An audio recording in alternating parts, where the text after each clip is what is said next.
Hello and welcome back to the channel. My name is Ade and I'm the veteran arcade soldier, and I'm back with my live stream watch along. Quite a long one, coming in nice and hot, nice and early for this 11 PM kickoff, which is Liverpool back in action. The first of their pre-season friendly tour of America, taking on Sunderland AFC in Nashville, Tennessee, in the GEODIS Park Stadium. Man like Arthur in the chat, how are you doing, Arthur? Let me know. Good to see you, my young brother. Hope you are good. And yes, very much looking forward to this game. It's a late one, but it is what it is.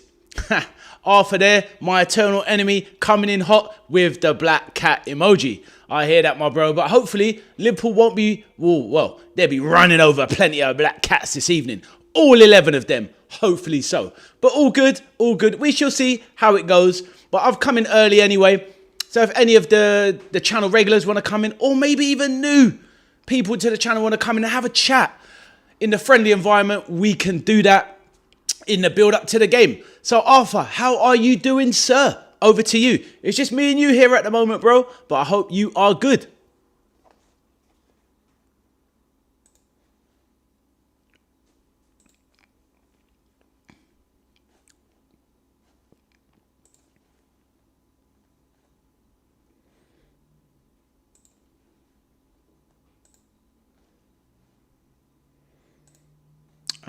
I'll have to hopefully get the team lineups out there soon.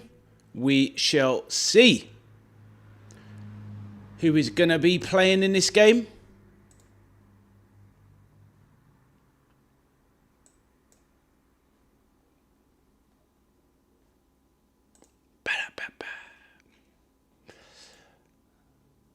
Right, got plenty of time, so I don't need to rush as usual. All good. One sec. Let me see what's happening there. Arthur says, I'm good, my brother. Arthur says, I'm good. My brother won't shut up downstairs. I hear that. What's your brother up to, Arthur? And is that your older brother or your younger one? Let me know, my bro. What's he up to? What's he doing? Disturbing the household? No good. Get your pops on the case, my bro.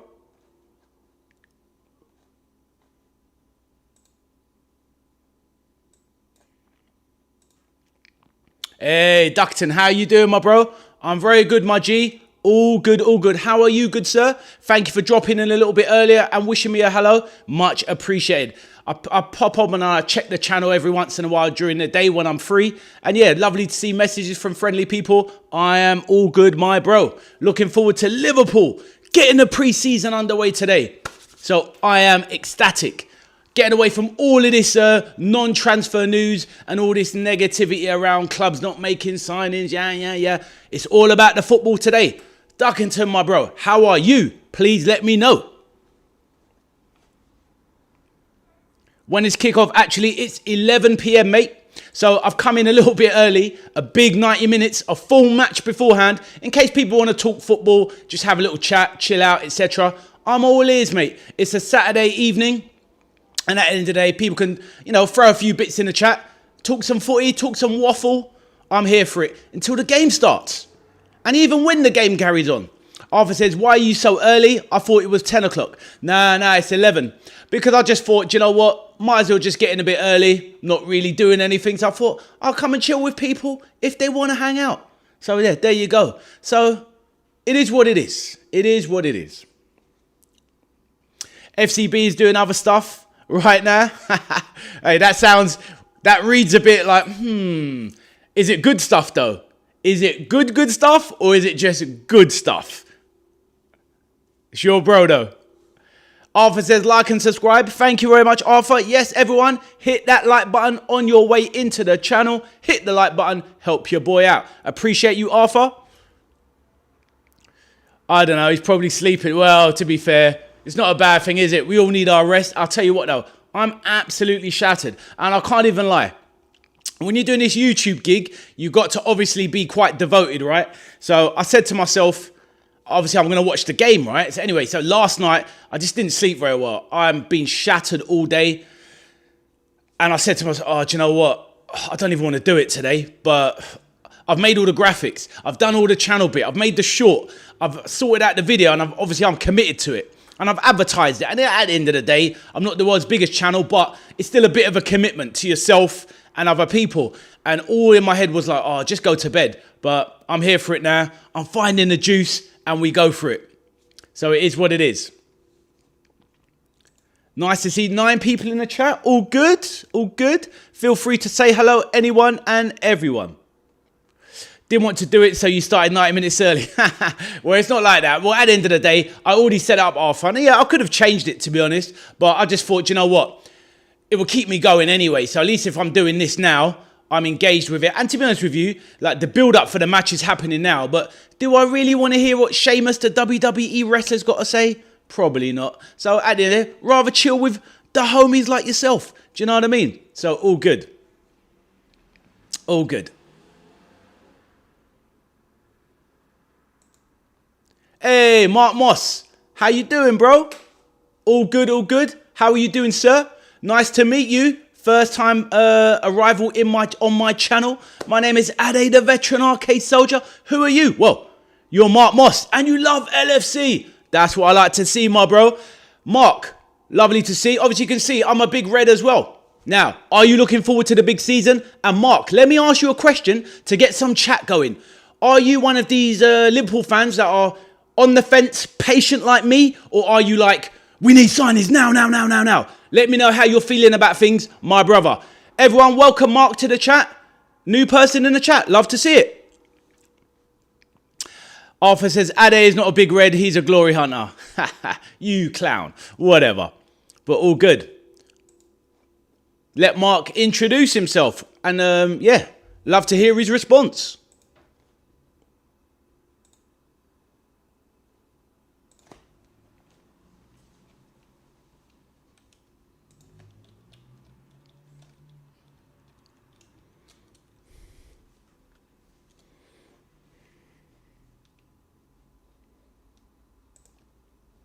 Hey, man, like Cameron in the chat. How you doing, bro? Hope you are good. Please let us know. Like I said, Mark, welcome to the channel, my man. Let us know how you're feeling about this game coming up. Are you watching a pre-season friendly? Obviously, feel free to stick around on the channel as well. I'll be doing a live watch-along of it, as obviously the advert states. Doing a bit of a commentary over the game and enjoy some chat amongst fellow fans as well. So, all good, my bro. All good.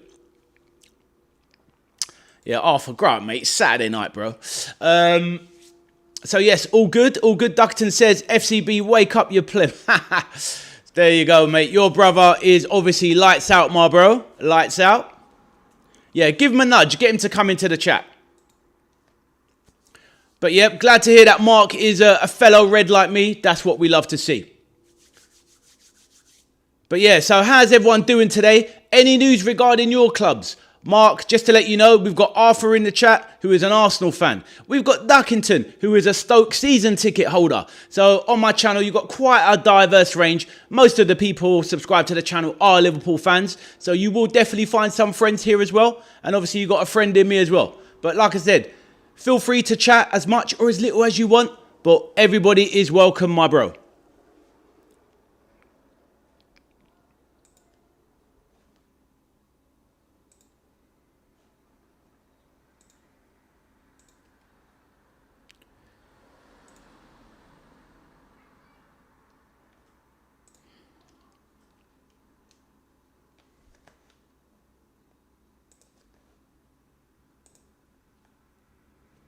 Yeah, Duckton, what's going on with Stoke then, mate? How's your season looking? How are you looking in terms of signings, the manager, the squad? How's it looking for you, my bro, in the Championship? And Arthur, what are you thinking about Bruno Guimaraes now? Apparently 70 million is not going to do it, and Newcastle won up to 90 mil for Bruno G. Arteta has put him as his number one. What's your thoughts? Arthur says he's now playing rubbish music. Who's that? Duck says we signed about 4 midfielders the window. Wow, so that's a lot of midfielders then. Fair enough.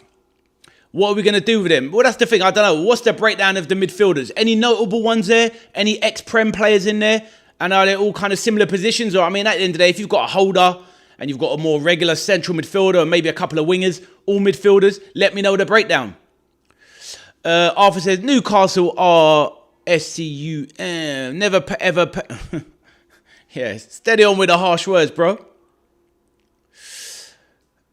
Ethan Galbraith, I quite like. I don't even know who that is, bro. Don't even know who that is. But yeah, what's your thoughts anyway? Are you feeling optimistic? Who's the manager down there these days anyway? I cannot remember. I've obviously taken my eye off the ball with the championship. I'll be taking notice of it a bit more though. With ultimately, some big teams down in there. It'll be interesting to see how West Ham get on. Oh, Mark Robbins. Okay, fair enough. Jeez, that guy's been a manager for a long time. He's nearly had 35 years in management. Mark Robbins, formerly of Norwich and Man United. He was a Man United wonder kid back in the day. But God, that was many, many years ago. Duckerton, as you will know. Arthur says Crawley Town are going to be rubbish.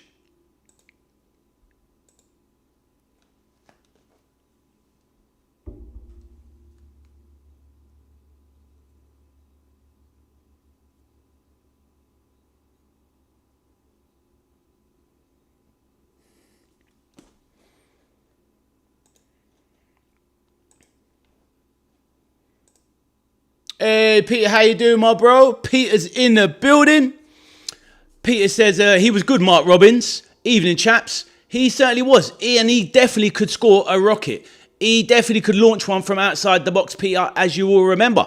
Duckton says we're going to finish mid-table, maybe top half if we're lucky. I hear that, my bro.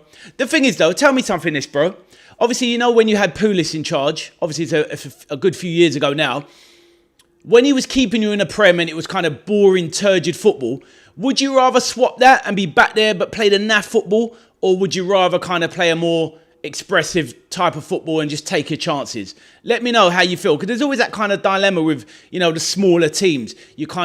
Sometimes you can do a certain kind of pragmatic style and stay up. But then when you start to get a bit more expansive, you end up going down. Do you know what I mean? So let me know. Would you swap it? Over to you. And how you doing, Peter? Please let us know how your day's been going, my bro.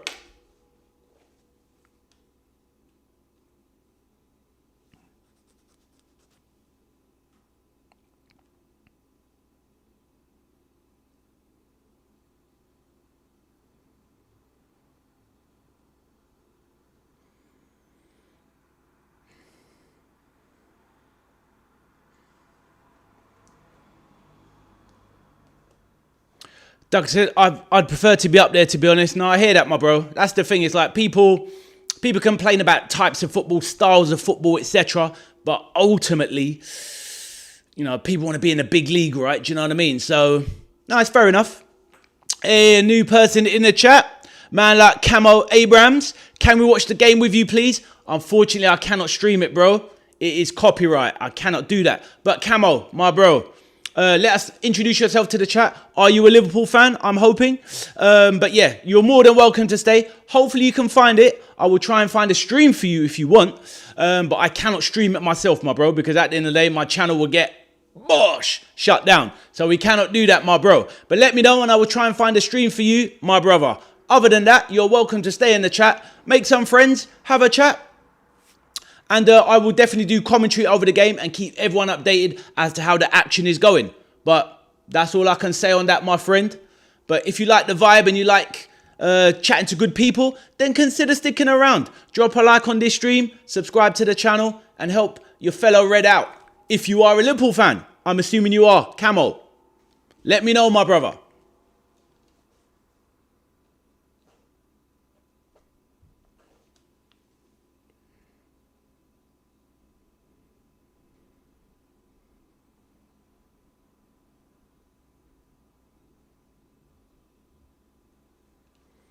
Hey, man like Philip Bidwell. Big up, Vaz. You never walk alone. Thank you, Phil. How you doing, my bro? Lovely to see you in the stream. Lots of new faces today, which is absolutely wonderful. Introduce yourself, my bro. Obviously a Liverpool fan. Please let me know how you're doing, my bro. My name is Ade, the veteran arcade soldier. As you said, Vaz, the main man in the building. Tahira Causa says, where to watch the game? Unfortunately, you've got to watch it on the LFC direct channel. So you obviously got to subscribe. I will try and find a stream for you. Unfortunately, I cannot broadcast it myself. Otherwise, my channel will get shut down. But I am doing a live watch along of the game. We've got people in the chat. You can make friends, have a little chat, share some camaraderie with me, a fellow Liverpool fan. And I'm doing a lot of watch along of the game where I will be commentating over the game, sharing the action and having a chat with everyone in the chat at the same time. But if you need me to find you a stream, I will try my best to find you nearer 11 o'clock. So I'm sure I can do that for you. Tahira says, I'll stay to watch with you. Excellent, my man. No problem. That's absolutely fantastic. And while you're doing that, if you don't mind, maybe hit that like button and hit that subscribe button as well. I would really appreciate it. Tahira, let me know where you're from, my bro. And are you a Liverpool fan as well? Please let me know. Philip, you're obviously a big red as well. Let us know where you are from. Man like Phil, a nice English British name there. Are you from England as well, my bro? Please let me know. Love to chat with all of you guys. Absolutely sensational.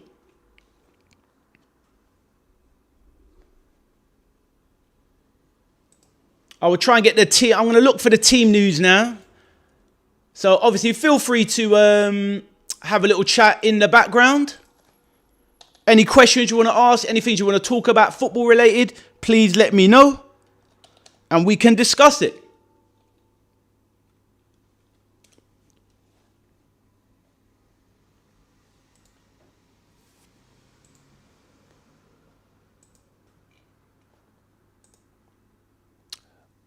Oh, okay, March, Cam's England. Okay, cool. I'm not even that far away from you myself, my bro. I know exactly Well, don't worry, I'm not going to come stalk you, but I know who you are, my bro. All good, all good. Lovely to see that, Phil. A man from the lovely the lovely district of Cambridgeshire. It's absolutely beautiful. March, I've been there a few times, going down the EMR train route, so I know exactly how it goes. But yeah, a beautiful bit of the country, my brother. Very lucky. How long have you been a Liverpool fan, Phil? Please let me know. And are you looking for look forward to this pre-season? And more importantly, where do you sit, Phil, with the whole transfer situation? A lot of people online moaning about lack of transfers, or other people that are quite calm about it, like myself. Let me know where you fall in, which category you fall into. Duckton says, OMG, that was almost as bad typing as FCB. What was that, my bro? What did you say? Arthur says, Ade equal glory hunter. I am a self-confessed glory hunter from the 80s.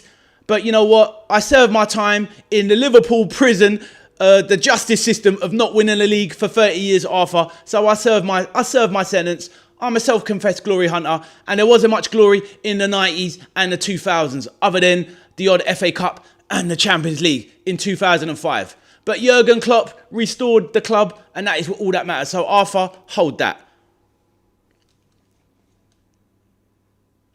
Oh, Duckton, I've just seen that. One Who T. Yeah, I don't know what was going on there, bro. Yeah, you had a bit of a mare there, my bro. 100%. Wow, Philip. So even longer than me, my bro. And I thought I was one of the longer ones. But yeah, you've been around, my bro. Absolutely magnificent.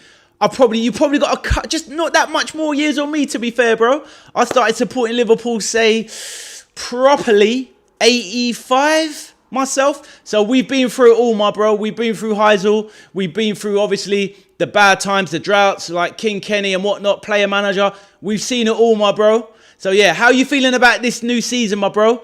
I'm sure being a more mature guy like myself, you're probably quite calm about the transfers, I'm assuming. But maybe I'm wrong. At the end of the day, me personally, I'm very calm about the transfers. If we don't get a few more players by, say, end of July, Phil, I'll be worrying. But I feel the club are going to get business done this week. I'm very hopeful anyway.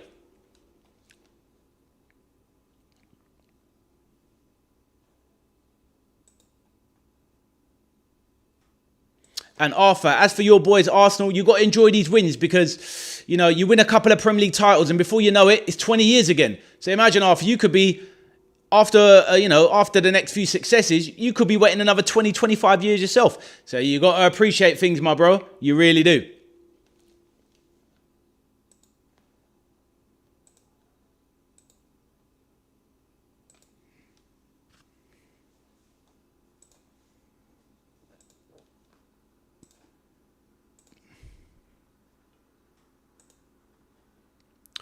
Phil says, yeah, I'm calm about our transfer business. I hear that, my bro. This is the thing, Phil. I do a lot of, obviously, probably a bit like yourself, like so many people these days, we do a lot of our football consumerism through YouTube and obviously social media, websites, BBC, Sky Sports News, etc., etc. And at the end of the day, people on YouTube, you know, myself as well, I'm on YouTube now. And people are kind of hungry for news stories. Hungry. But the news cycle is never going to end anyway. So I don't understand why so many fans are like, transfer. Where it's like, you know, you get 2 or 3 transfers through the door and then on a 4th one and then a 5th one and then a 6th one. And it's just like, let's just get what we need done. But I don't mind if Liverpool move quietly and get their targets. As long as they get some good targets. If they miss out on the odd one here and there, like we lost out on Diamande, which I was quite happy about, to be honest, mate, then yeah, I'm calm like yourself. It's like, at the end of the day, it's a long old grind. We're not signing players for the next 2 months, are we? We're signing players for the next 5 years. So, you know, and hopefully under Iraola. So I'm calm like you, mate. Abdul, how are you doing, my bro? Abdul's in the chat. How are you, my bro? I'm excellent. The chat is lively. We've got a few more Liverpool fans in, Abdul, so feel free to introduce yourself. We've got Phil. We've got Tahira as well. And, you know, we've got some of the regular guys in as well. Peter's in as well. Man like Duckington's here. He needs to go wake up his brother, though, FCB. Arthur's in the building, terrorising me as usual. So it's all good. I'm excellent, Abdul. I'm in fine form. Looking forward to the game.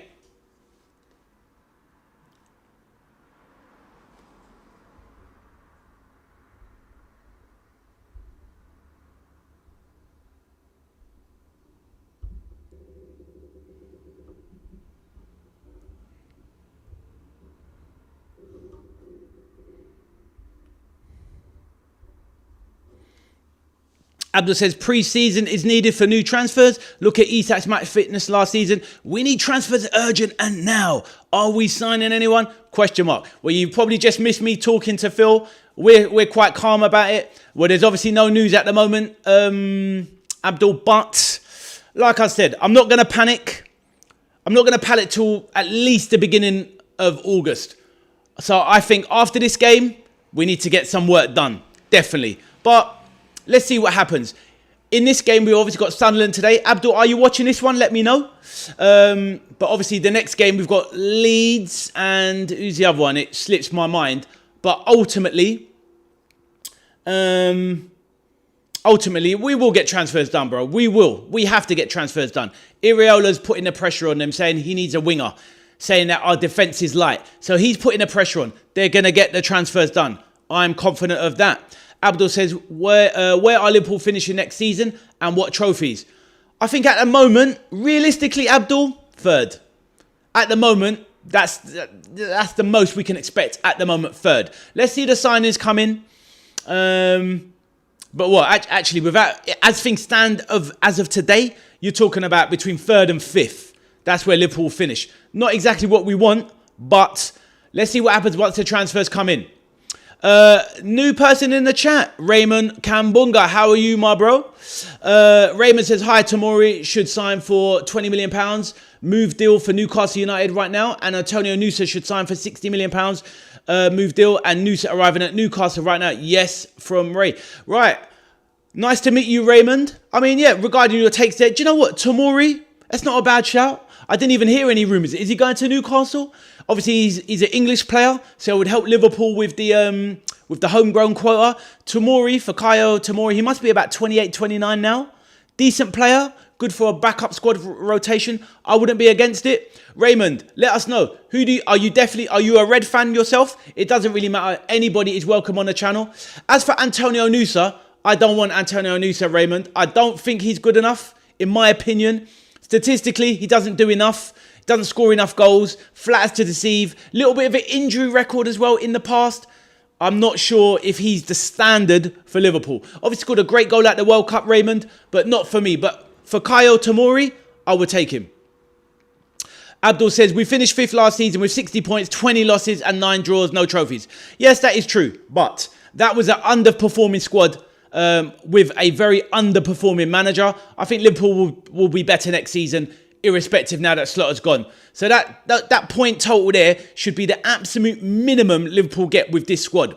Now, Salah's gone. Let's see who else they bring in. So I'm envisaging that we'll be up in and around the low 70 points.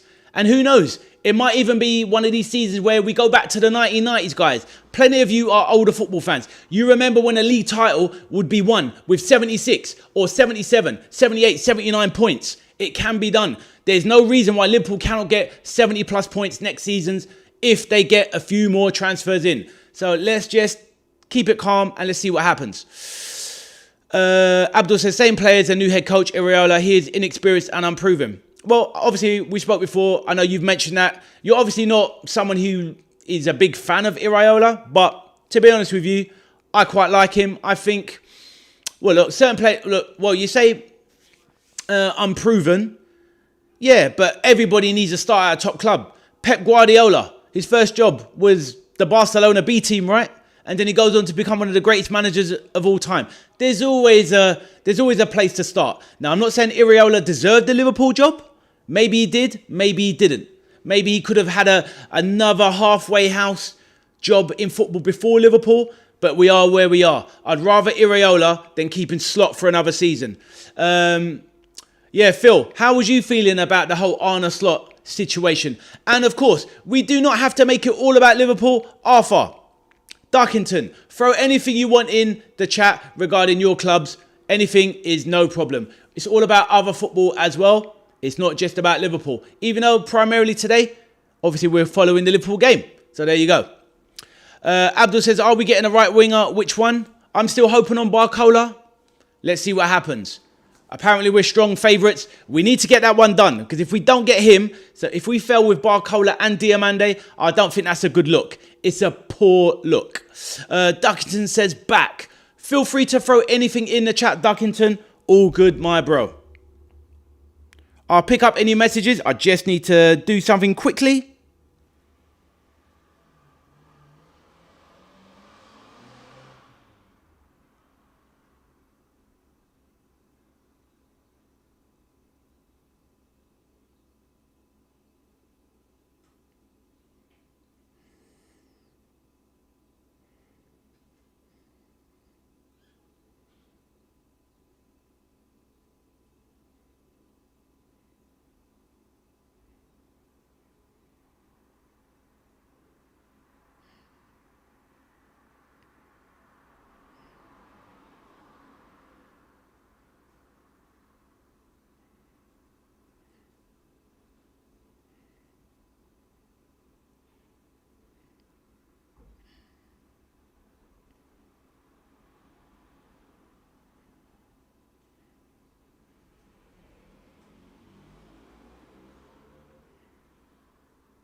Right. I need to try and find the team sheets for this game. Let's have a look. Team sheets. Can we get those? Abdul says, watching boxing Shiraz v Zakuma fight now. How's it going? Is Shiraz looking decent? Let me know. It's been a bit of a weird one with the boxing. Yeah, AJ versus Prenger, that's right. It's a bit of a weird one because Tyson Fury's fight was just last night, randomly. I didn't hear any fanfare about it. And I heard he was looking a bit ropey, a bit rusty. Let me know, Abdul.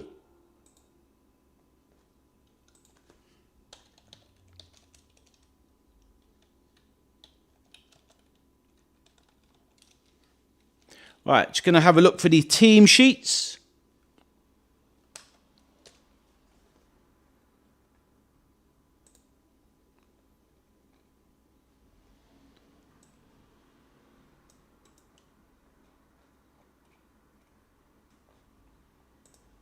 So,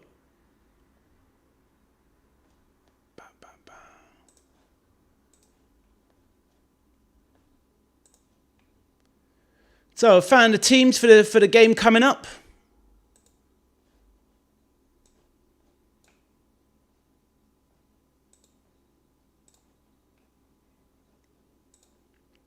So these are the teams. Raymond says, I would take Tomori to Newcastle United right now and Antonio Nusa to Newcastle right now. Yes, from Ray. Oh, I hear that, Raymond. So, Raymond, you are a Newcastle fan, right? Okay, my brother. Good to know. Obviously, I was trying to work out exactly who you supported, but fair enough, my bro. Love to hear it. Newcastle, how do you think... So, obviously, Raymond, you're a Newcastle fan. How do you think you're going to get on this season? Do you want to keep Eddie Howe or do you feel like you want to change? Let me know, Raymond. And lovely to meet you, my bro. Let me know what country you're from as well.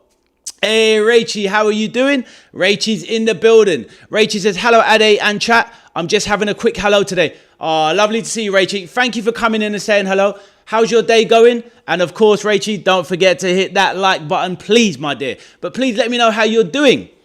Peter says, good to see right play. Well, this is it, Peter. I'm just about to have a look and see the teams. Peter says, evening, Rachy. That's what we like to see in the chat. So, having a look at the two teams, I will pin them in the chat. Rachy, let us know how your day's been, my dear. Hopefully you've had a lovely day.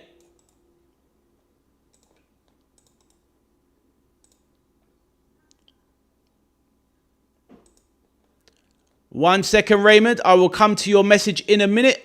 I'm just getting the... Oh, I don't even have the Sunderland team, sadly. But yeah, that is it there. We'll talk about that in a second. Yeah, Rachel, I hope you've had a lovely day. Raymond says, hi, yes, I would sack Eddie Howe now and bring Nagelsmann as the manager of Newcastle right now. Yes, from Ray. Oh, I hear that, Raymond. No, that's actually a good shout. Nagelsmann is free. He's a good manager. He knows how to handle a big club. He's still an up-and-coming manager in a way, even though he's kind of done football quite early from young. He's been a manager for about 10 years now. He started about 29. But yeah, I think it's time for Eddie Howe to go, to be honest. And another thing, Raymond, I'm not sure if you know, he has a lot of power behind the scenes with transfers, Eddie Howe. His brother does a lot of the actual transfer negotiations, and it's kind of a little bit incestuous type family dynamic with the transfers. And I think he's done a good job getting you to Champions League, but Newcastle need to go to the next level. So they are going to need another manager, in my opinion. Rachy says, yeah, I've had a busy day in capitals. Rachy says, and don't think I've got much left in me. I'm exhausted, but I know Liverpool is playing. Oh, bless you, Rachy. That is, yeah, that is amazing. That is amazing. Well, I hopefully, stick around for a little bit if you can. But if you can't, of course, go get your rest, of course. But yeah, hopefully you've had a lovely day. So looking at the team, Peter says he's glad to see Wright playing. So let's go through the team. So we've got Liverpool. They've got Marmonashvili in goal, Joe Gomez, Curtis Jones, Elliott, Tsimikas, Frimpong, McConnell, Morrison, Ingamoa, Njai and Wright. So yes, it's a bit hard to work out who's playing where. I'm not sure about the defence. So obviously Gomez is going to be playing centre-back. Maybe Jones, Frimpong right-back. Tsimikas obviously left-back. Njai is the other centre-back. Ria and Gamoa off the left. Morrison off the right. McConnell in midfield. And Wright up top. So yeah, interesting game. Arthur says, okay, Ade. So yes, not sure what the Sunderland team is, but we've got the Liverpool team. That's the main thing. So who's on the bench for Liverpool? We've got Woodman. Let me just put that in the chat. So for any Reds that want to see it, got Soboslai on the bench, Chiesa, Josh Abe,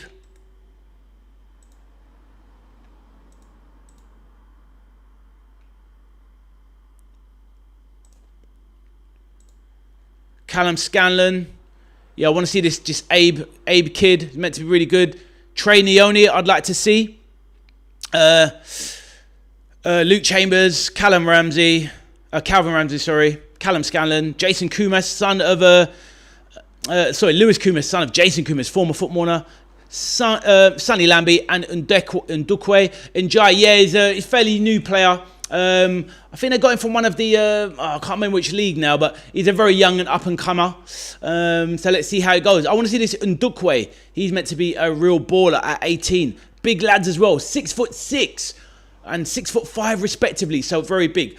Rachy, obviously, I know you're obviously down Burnley way. So do you have a little bit of an affinity for Liverpool as well, Rachy? Or is it the Clarets for you all the way? Rachy, let me know if you're still there. And Raymond, let us know, which country are you watching from, my bro? And how long have you been a Newcastle United fan?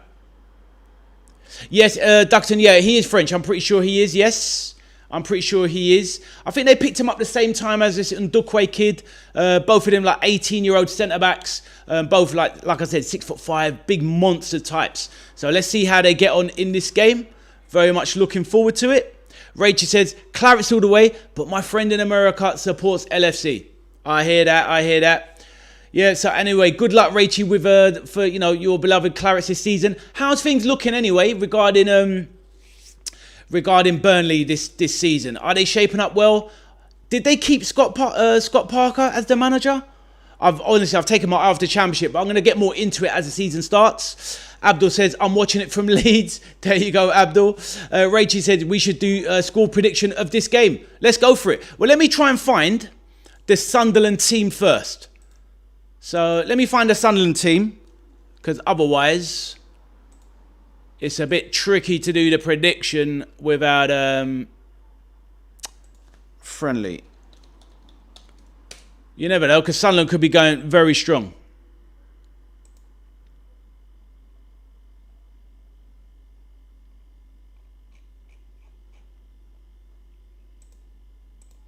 BBC doesn't have the doesn't have the details yet of the Sunderland team news. If anyone can find can anyone find the Sunderland news online, as in the Sunderland team sheet? Abdul's going for 2-2 in this game. Raichi, yeah, throw in your prediction there. We haven't seen the scoreline yet, but I hear that. So yeah, what's that? Absolutely, Raichi. Is that for Scott Parker still there? Or let me know if you're going to find the Sunderland team sheet. Nick Hayen took over from Parker. Is that Nicky Hayden? He's missed out a D. I know Nicky Hayden. I don't know Nicky Hayen, but unless he's some new person in football. Blackburn Rovers is the nemesis. Oh, is that? Oh, I see. Isn't Blackburn Rovers the main rivals of Burnley? Yes, they are. Yes, they are. Well, good knowledge there, Peter. Good knowledge there. Right. Can anyone find the Sunderland team sheet? Sunderland team to play Liverpool.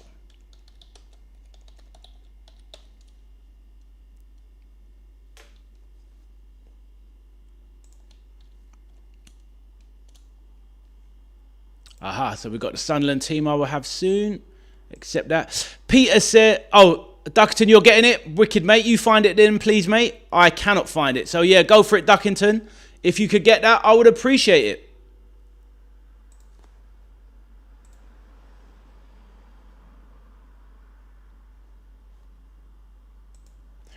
Peter says, I worked at Ewell Park years ago. There was a great cafe in a corner. Always good to know where there's a good cafe, right? If you're ever stuck in a city, etc.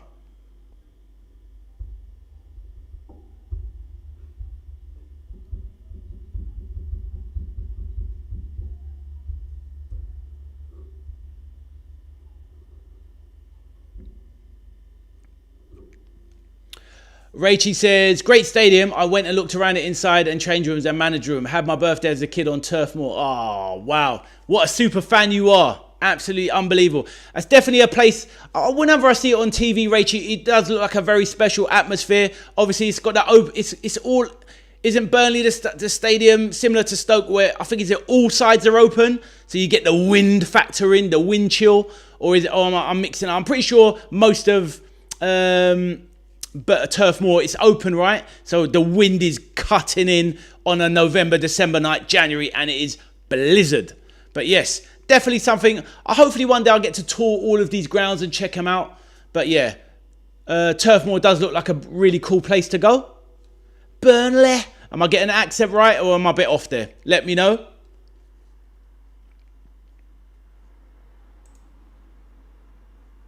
Duckington, you let me down, bro. Where's that lineup? So we can get some predictions going.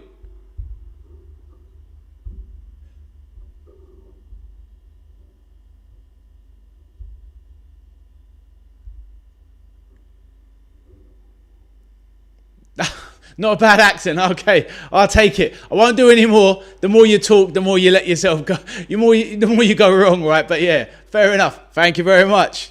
But yeah, Rachie, how's it looking for Burnley anyway? As your pre-season build-up is going, and are you playing anyone tasty? You got any Premier League games coming up, or any other Championship rivals you're playing? Any players brought in that you're excited about, and how are they looking for promotion? Philip says, as long as it's a decent performance, I'll be happy enough. Fair enough, Phil. I hear that, my bro. And that's the thing. We can't take pre-season too friendly. It's about getting fitness in the boys' legs. Duckington, the main man, has found the team. So it's Elborg in goal. Never heard of him. Mukiele right back. So strong. Ballard strong. O'Neill left back. 17. Ronaldo. Enzo Lefebvre. Brown. Right wing. Mundo. So that he's the youngster. Rigg. Chris Rigg, midfield, Hume and Isidore. So wow, that is a strong, bloody hell. That is a strong Sunderland team, to be fair. That Sunderland team is definitely stronger than the Liverpool team. Oh, without a doubt. Without a doubt. So yeah.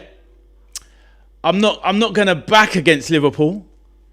I can get the bench. Yeah, go for it, mate. Yeah, go for it. I mean, the thing, I'm assuming Sunderland's bench will be a lot weaker than that, because ultimately that is a strong first team. That's near enough their Premier League starting team. 8 out of 11 of those are Sunderland starting team. So this could be a sticky one for the Reds. But I'm going to go with a prediction anyway. Let's go with an early prediction of Liverpool 2, Sunderland 1. So let's go for it. If we don't win 6-0, I'm Iraola out, Peter says. Joker. Cheers for that, Duckton. Really appreciate it, my bro. Absolute legend. Rachie says, Burnley Blackburn is in November. Ooh. So a cold night there. Cold and frosty. The enemies collide. But yeah, it is what it is. It's obviously great to have rivalries and whatnot. And obviously being in the same division helps. But Blackburn kind of did all right last season. Let's see if they can push on a bit and try and obviously seal automatic or playoffs, etc. And obviously, Rachie, you're going to be one of the favourites to go up. Burnley, have they managed to hold on to most of their players? Obviously, you've lost Jadon Anthony. How do you feel about that one? He did pretty good stuff there. I was quite surprised to see him go to Brentford, to be fair. But yeah, decent player, Jadon Anthony. I'm sure you're probably a little disappointed. Or is the main man still there? Ashley Barnes. He must be about 48 by now. Jesus. Rachie, let me know. And obviously, everyone get your predictions in. You've now seen the Sunderland team. Looks a bit sticky for Liverpool, if you ask me. But I'm just going to back the boys because it's pre-season. In a normal time, I wouldn't. Hey, Riaz, how you doing, my bro? Riaz, what are you saying? If you have a look there, Riaz, I've got the team up. Have you seen it? We've also got the Sunderland team in the chat, Riaz. It looks like a strong team from Sunderland, my bro. It looks like a strong team. But let's back the Reds today, and hopefully we get the job done. How are you doing, Riaz? Please let me know. And don't forget, people, smash that like button on your way in. Riaz says, score draw, I reckon. I hear you, to be honest. Somebody said 2-2 earlier. I'm going for 2-1. I'm hoping that Sunderland don't start off too fast. They've gone with their strongest team and obviously going to make a lot of changes second half. Probably a full 11 swap or 7 or 8 swap. And I think we'll bring on people like Szoboszlai in the second half and we will get the job done. 2-1 Riaz, hopefully. Duckington has the subs. Woodman, Davies, Scanlon, Ramsey and Dukwe for the subs. I've got the bench up on Liverpool's up anyway a little bit earlier. But the Liverpool first team, Jones, Gomez, Harvey Elliott, let's see how he gets on. McConnell. I mean, at the end of the day, these guys have got a chance to impress. So the Liverpool boys, hey, man like Deng, new person in the chat. How are you doing, Deng?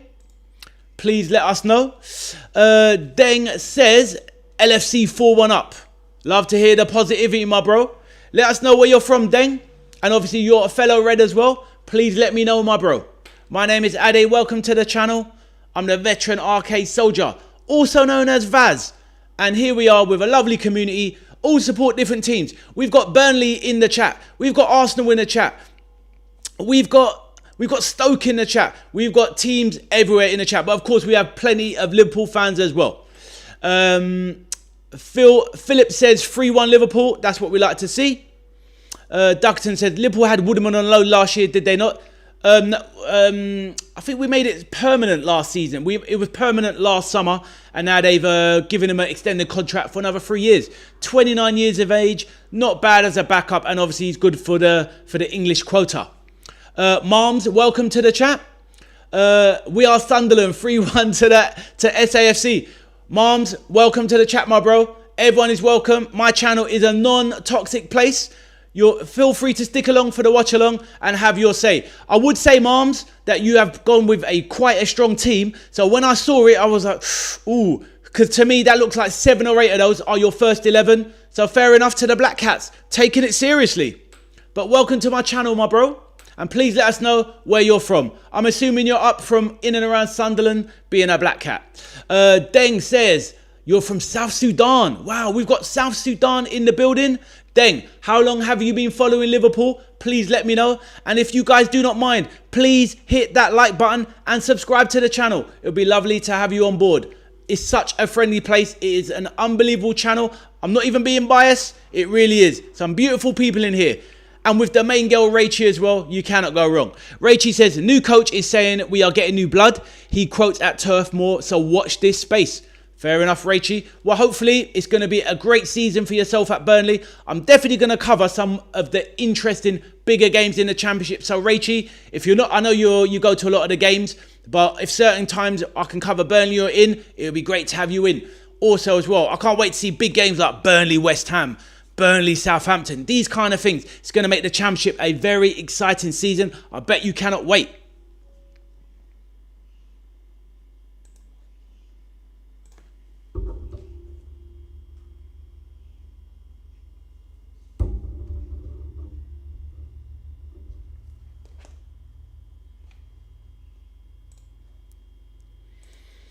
Everybody, feel free to get your messages in the chat. I'll try my best to absolutely read out every single comment. And obviously, feel free to share any stories, rumours, anything you want to talk about in the build-up to the game. Of course, I'm a Liverpool fan, and you're always going to have a lot of Liverpool-centric chats. But I'm happy to talk about practically anything football, because I love it. Right. Duckton says, Millwall West Ham this season. Jeez, that's going to be a powder keg. That is a mad one, isn't it? Yeah, Millwall West Ham this season. That is going to be lively.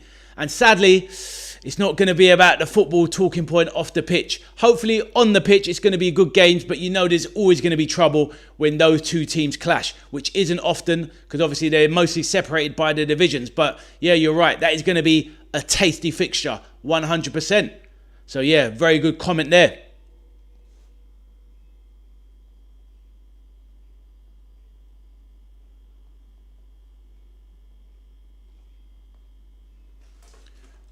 No worries, Duckington. See you in a bit, my bro. Come back anytime. But lovely having you chat so far, my bro. Wicked. Deng says, oh, I started LFC since 2006 and can't do very well without Liverpool. I hear you, my man. It gets in your blood. When you support your team, you love your team. You know, it just becomes a part of you, Deng. So I absolutely understand and appreciate it. I mean, I try my best not to ever miss a match. Obviously, it's impossible a lot of the time. But, you know, it is what it is, my bro. We have to try and, you know, and feel our passion as much as we can. But yes, do love the Reds. And it is amazing at all sorts of time. Like, what time is it in South Sudan now, my bro? It's probably crazy o'clock, probably like 2, 3 in the morning, maybe. Hey, Natasha, how are you, Natasha? Natasha, one of the founder members of the channel, the queen of the channel. Natasha, and we have Rachie, the princess of the channel. But Natasha, you are the queen. How are you doing? Natasha says, hi, just getting ready for the big fight. The AJ fight. Fair enough. I hear that. What time's that fight going off, Natasha? Natasha says, hello, Peter. Obviously, AJ, well, hopefully, Natasha, AJ smashes through his opponent very quickly and you can settle in for the Liverpool-Sunderland game. Have you seen... Yeah. Oh, the fight is 11 p.m. But that's annoying because the Reds kick off at the same time, Natasha. But the thing is, though, you know, with boxing, it's always about 45 minutes, an hour late. So, yeah. Deng says, I would love to see Darwin Núñez return. I hear you, my bro. But sadly, his career is on the decline and it looks like he's heading to the MLS the Major League Soccer playing for Atalanta United, apparently. Let's see. It is a shame. Would most Liverpool fans have taken back Darwin on a free transfer? I think it might not have been a bad idea, to be honest. A little bit of a crazy one. But on a free transfer, cover a striker, play off the left wing as well. And if he was happy to be a sub at Liverpool, I would have welcomed him back, to be fair. I really would have. But it is what it is. It is what it is. Gary is back. Hello, Gary. Evening, my man. How are you doing? Gary says, evening all. Peter says, hello to Natasha. Yeah, Natasha, I hope you've had a lovely evening and a lovely day and all is well with the family. And yes, sending love and best wishes your way as always, Natasha. So yes, are you watching the Liverpool game, Natasha? Please let us know.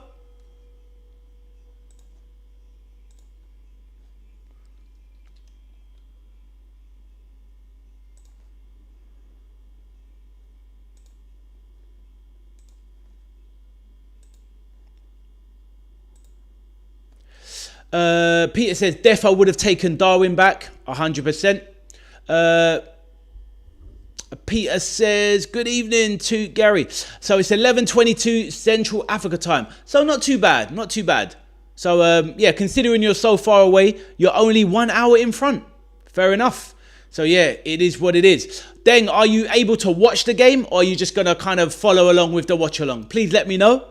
But yes, I will definitely, whenever I do the watch-alongs, I do talk a lot, as you can tell. And I will definitely talk about the action. It's a lot easier to talk about Premier League games because visually, I know the players instantly who they are. Whereas the World Cup, I have to think about it a little bit. But with a Premier League game, I know exactly who's where. And so, you know, it turns out to be quite easy talking about Premier League games. Rachie says, I've smashed the like button, but I may have to go. I think it will be 2-1 to Liverpool.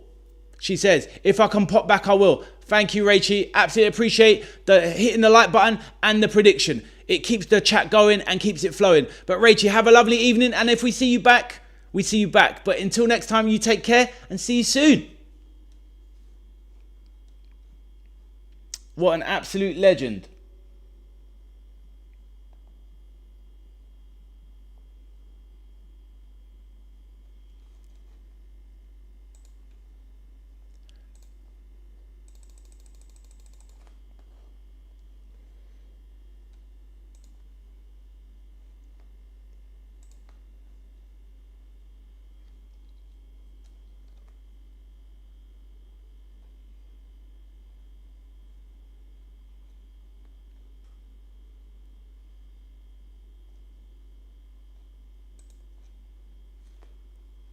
So we have the kickoff in 36 minutes.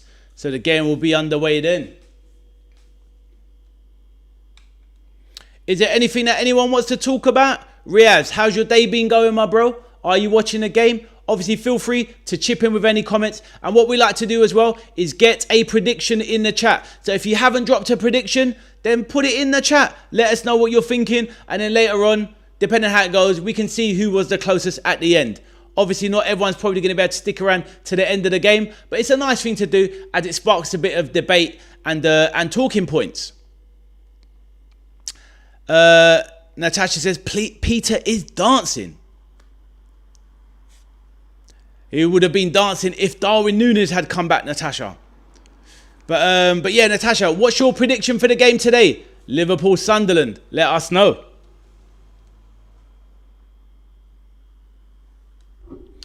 This watch along while boxing is on. Ah, fair enough. Brilliant, brilliant. Love to hear it. Love to hear it. What do you reckon? Apparently, AJ, this opponent is obviously quite experienced, but apparently AJ is meant to be able to walk through this guy in about 3 or 4 rounds, they're saying. Let's see. Anthony Joshua doing it for England.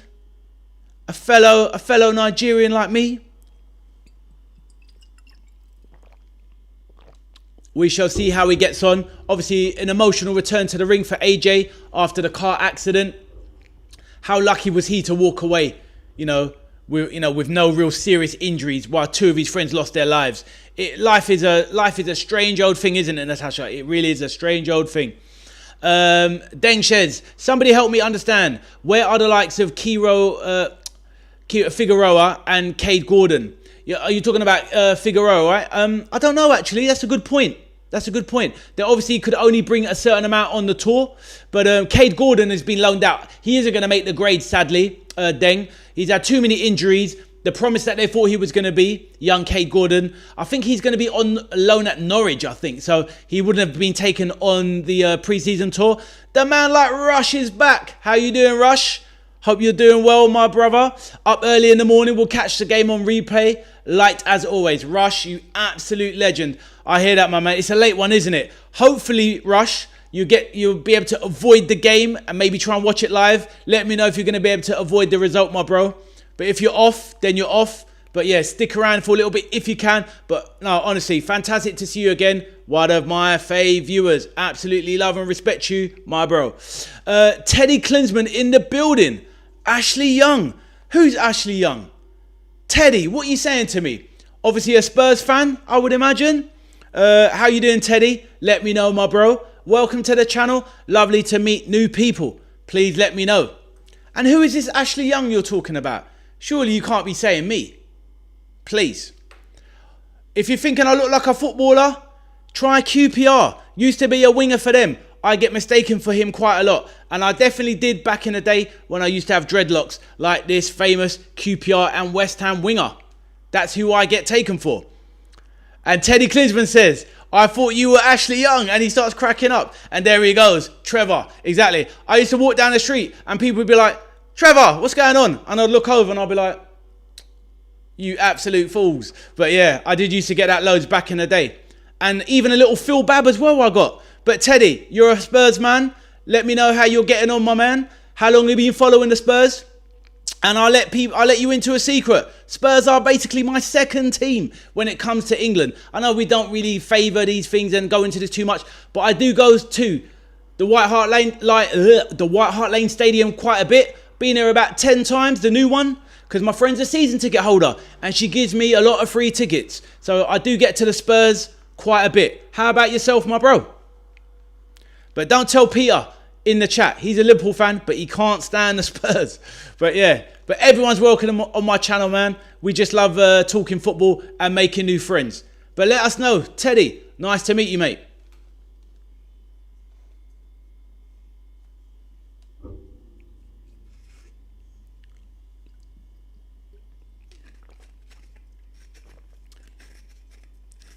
That's the thing with people's usernames as well. Sometimes it's hard to work out exactly who they support. But when you see a name like Teddy Klinsman, there is no doubt about it. Do you know what I mean? It's obviously only one club that they support. So fair enough.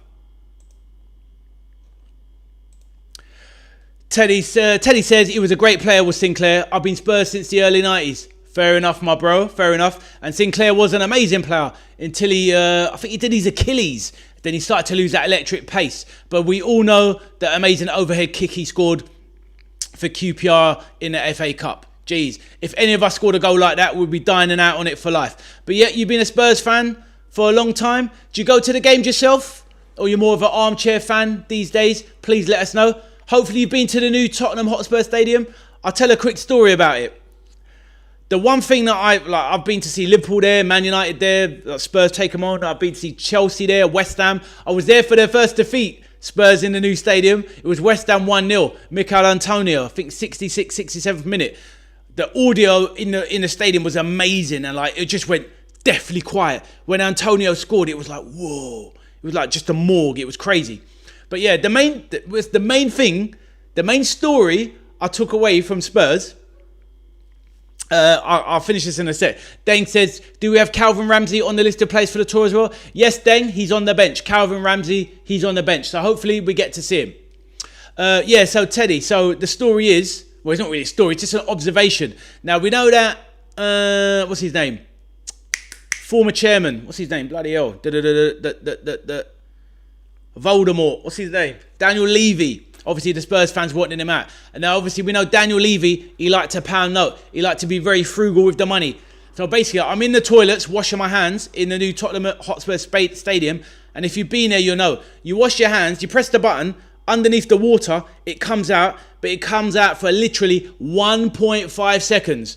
And that's it. The water cuts off, no water wasted. All about saving that money at the Spurs. And I was like, nah, this guy has thought of everything. They have thought of everything with that stadium. Incredible. So every time I go there and I wash my hands after coming out of the bathroom, I think, nah, these guys are serious about making coin at Tottenham. But there you go. Yes, Deng. So Calvin Ramsey, let's have a look here. We've got the lineup. It's pinned in the chat. So he's definitely on the bench. Yep. Yeah, Deng. Calvin Ramsey is definitely on the bench.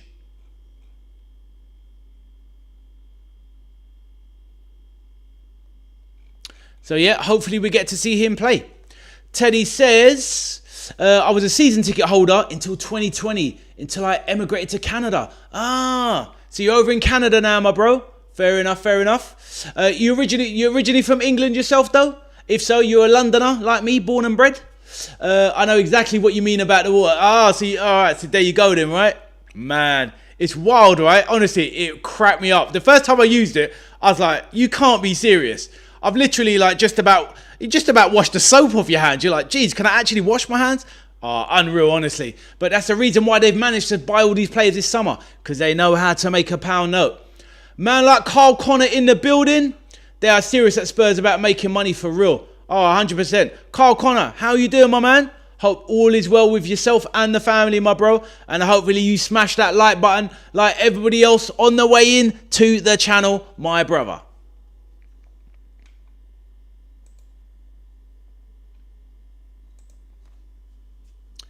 From Wood Green. All good, my bro. Mate, I used to frequent Wood Green as a kid back in the day. You know, we don't let our kids out of our sight. But my mum used to send me to Wood Green on a 67 bus for free. I was down there at 7 years of age, down the Toys R Us. You would probably know about those ones there, Teddy, being from there. But honestly, I used to spend near enough every weekend in Wood Green. What a place. Shakana Computers. Do you remember Shakana by the station? There's a cinema there now, but Shakana Electronics, oh my days, go in there to buy my little £100 cartridge of Street Fighter 2 on a Super Nintendo. Those were the days. Carl Connor says, I'm good, my brother. Glad to hear it, my man. Hope all is well with you and the family. And how are you looking forward to the new season with the Gunners? Actually, Carl, let me ask you, we like a bit of chat before the game. And this is not just about Liverpool on this channel. It's about all clubs. Carl, I know you're a big gooner. How are you feeling about the Bruno Guimaraes, potential buy, 70 million bid rejected, and we're talking about Arteta wants him as the main man, and he's willing to go up to 90 M's for Bruno G. What's your thoughts, Carl? But yeah, Teddy, I hope you like that little bit of reminiscing of Wood Green there.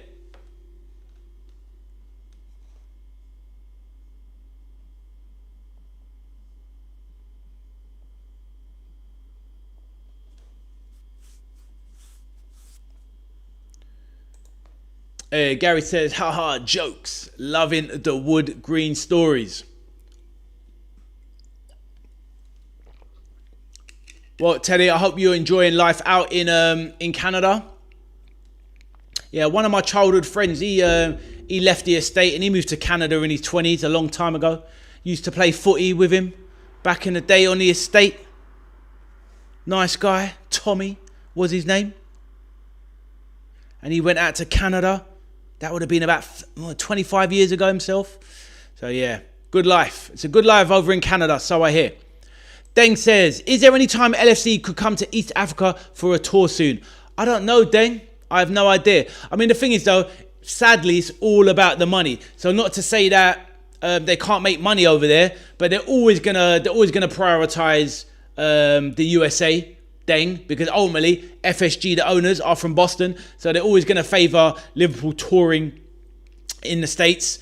And if it's not USA, it's always going to be Asia, because obviously you can go to China, Hong Kong, Japan and make loads of money. So sadly, it's all about money, Deng, and they're always going to go where the money is.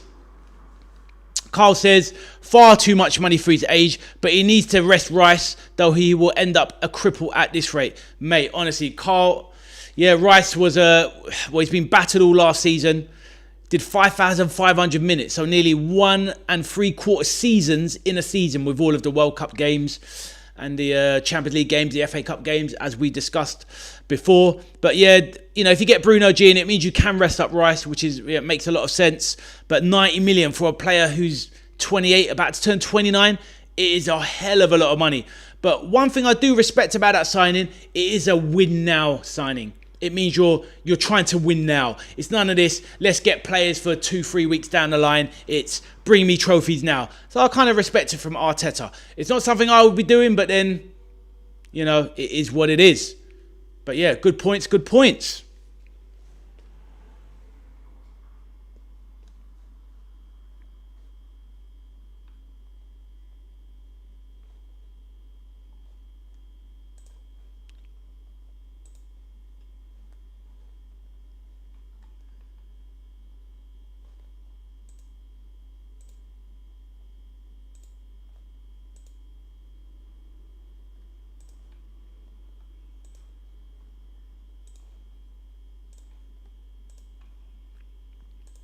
Right, so we have kickoff in 23 minutes time.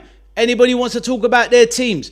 Any other rumours they've heard about? Doesn't matter if it's a championship, the Champions League, Premier League, whatever you want. Scots Prem, let's go. Feel free to throw anything you want in.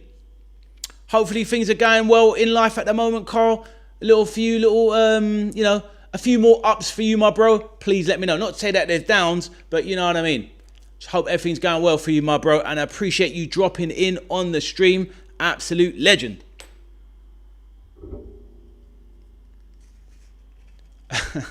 No one cares about Scotland, bro, other than the Scottish people in there.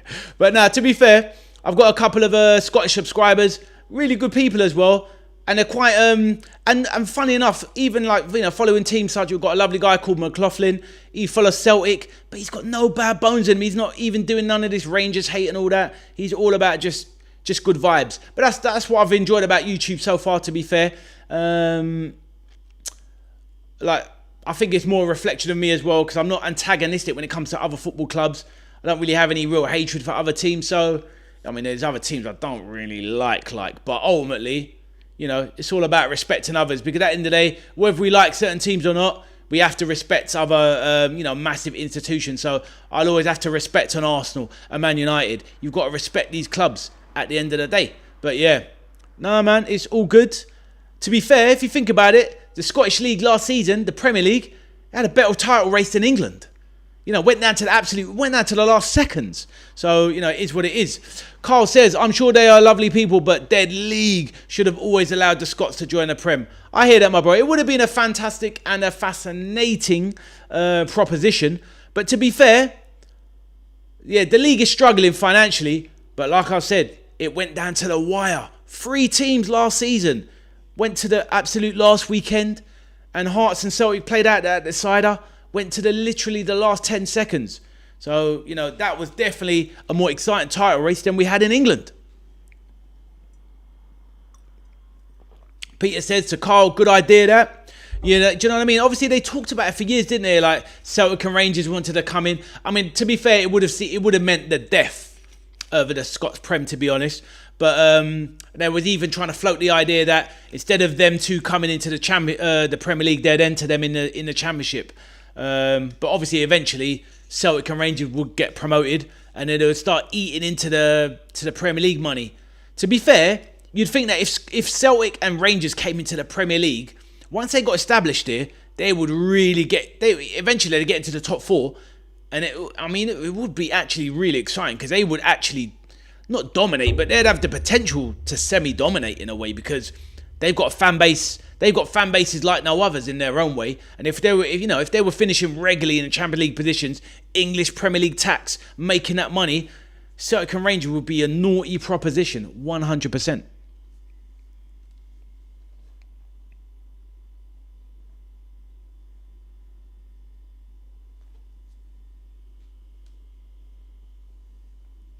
So as the match kicks off, I'll obviously be doing the usual commentary watch-along, but obviously the chat will take precedent. So anybody who wants to have a word or say anything, then obviously feel free. All good. But yes, I'm predicting that next week, the transfers, the transfer market, clubs, etc., it's going to have to start heating up. There's no way teams can be staying this quiet. There's going to have to be more lively action going on. Carl says, none of the chosen lot own Scottish clubs. I bet you can wash your hands at one of their grounds. No, I hear that. Whoa. Let's Yeah, but and I hear what you're saying. But yeah, it is what it is. It is what it is. This guy trying to get me cancelled out here. But yeah, it is what it is. But nah, I'll tell you what. It's definitely something I'd like to go and do one day. I'd definitely like to see an Old Firm derby. I'd definitely like to see that. Has anyone got any experience of seeing Rangers in Scotland? Rangers and Celtic, sorry. I would love to know. Deng says, there's how too many transfer rumours are getting me excited, but when FSG doesn't follow up with the bids, it makes me sick. I don't know how to deal with such. Deng, what I would say is, because at the end of the day, I speak to Liverpool fans all the time, Deng, and a lot of people are very anxious about the club, getting new transfers in. Bro, there's nothing we can do to influence it. We just have to stay calm. All football clubs will eventually get their business done, bro. It's not worth worrying about. Of course, we want a good season for Liverpool, just like Arsenal fans want a good season for them. Man U the same. We have to be chilled about it. At the end of the day, Deng, Liverpool will get a winger. Hopefully it's going to be Bradley Barcola. Let me know who you want. But we will get a centre-back or a right back, a centre-back that can play right back to cover that. We will get these players. We will get a midfielder. I think that if we don't get players by, say, the 2nd or 3rd of August, then I would worry. But right now, Deng, we still have time. It's not an amazing amount of time, and it would be better to have them in now so that Iriola could work with them. But Deng, if we're going for top players, Barcola, maybe Kone from Roma, they would be on holiday anyway, so they can't play for Liverpool yet or even train. So we just need to stay calm, and it will happen, I'm sure. So don't worry, my bro. Don't worry. Carl is laughing up. No doubt to my comment there from before.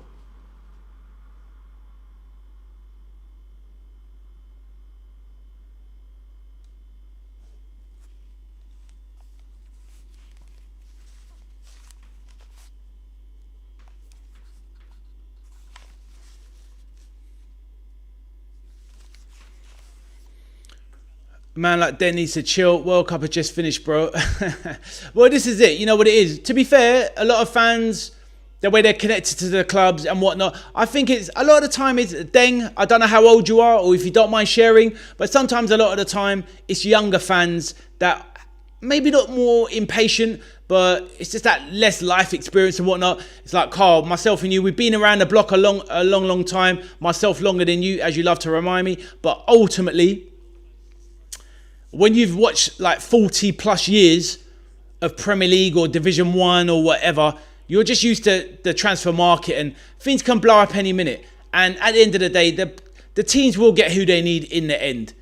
To me, it's not that deep if it takes a bit of time. But then I'm a pretty chilled person and some people are just not as chilled. So then they are a little bit, well, their patience level is different to mine. So it is what it is. But then, if you don't mind sharing, that your age, that's cool. But I think a lot of it is relative to people's age. When you're a little bit older, you're just a little bit more chilled about these things because you've been there and seen it for just more seasons, basically. Carl says, Ade, would you take Bowen? I would 100% taken Bowen. I would have made him a priority. The guy scores goals. He can play as a striker. He can play left wing, right wing. You know, it'll get you 8 to 10 Prem goals every season. He'll get you the same in assists. It's a no-brainer. He's an England international. He'll fill up your English quota as well. Like I said, it gives you the flexibility to cover across the front three. Still pretty nippy. Great feet. Technically good. Sound player. I would have taken Bowen all day long. How about you at Arsenal? Would you have taken him at Arsenal? Let me know. Peter says to Carl, nah, we don't want Danny Dyer at Anfield. I hear that, bro. I hear that. Might take his daughter at Anfield, though. Oh, yeah, but then... Yeah, but... Oh, you would do, wouldn't you? Because Jared Bowen will bring her anyway, so... But anyway, you get the point. But, yep, all good, all good.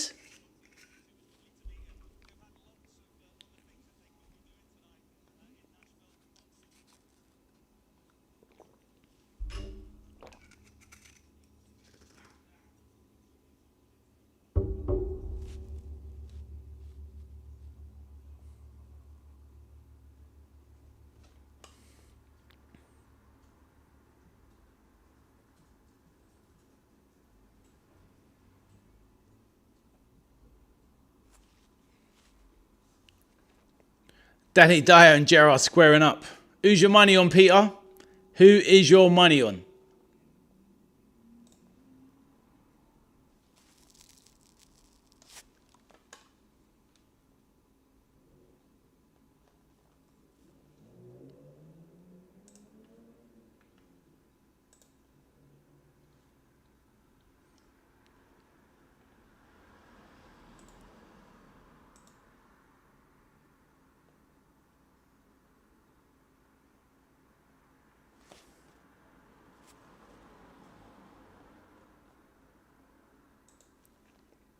Gary, cheers for the prediction, Gary. 2-2 this match. Love to hear it, my bro.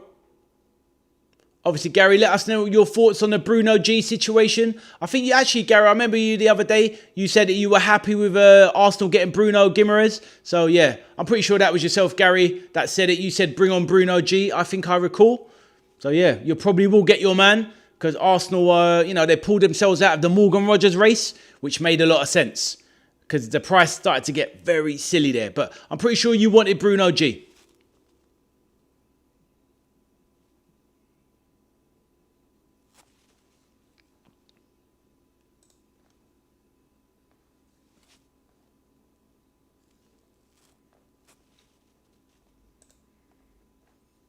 Gary says, yes, mate. Yep, I thought so.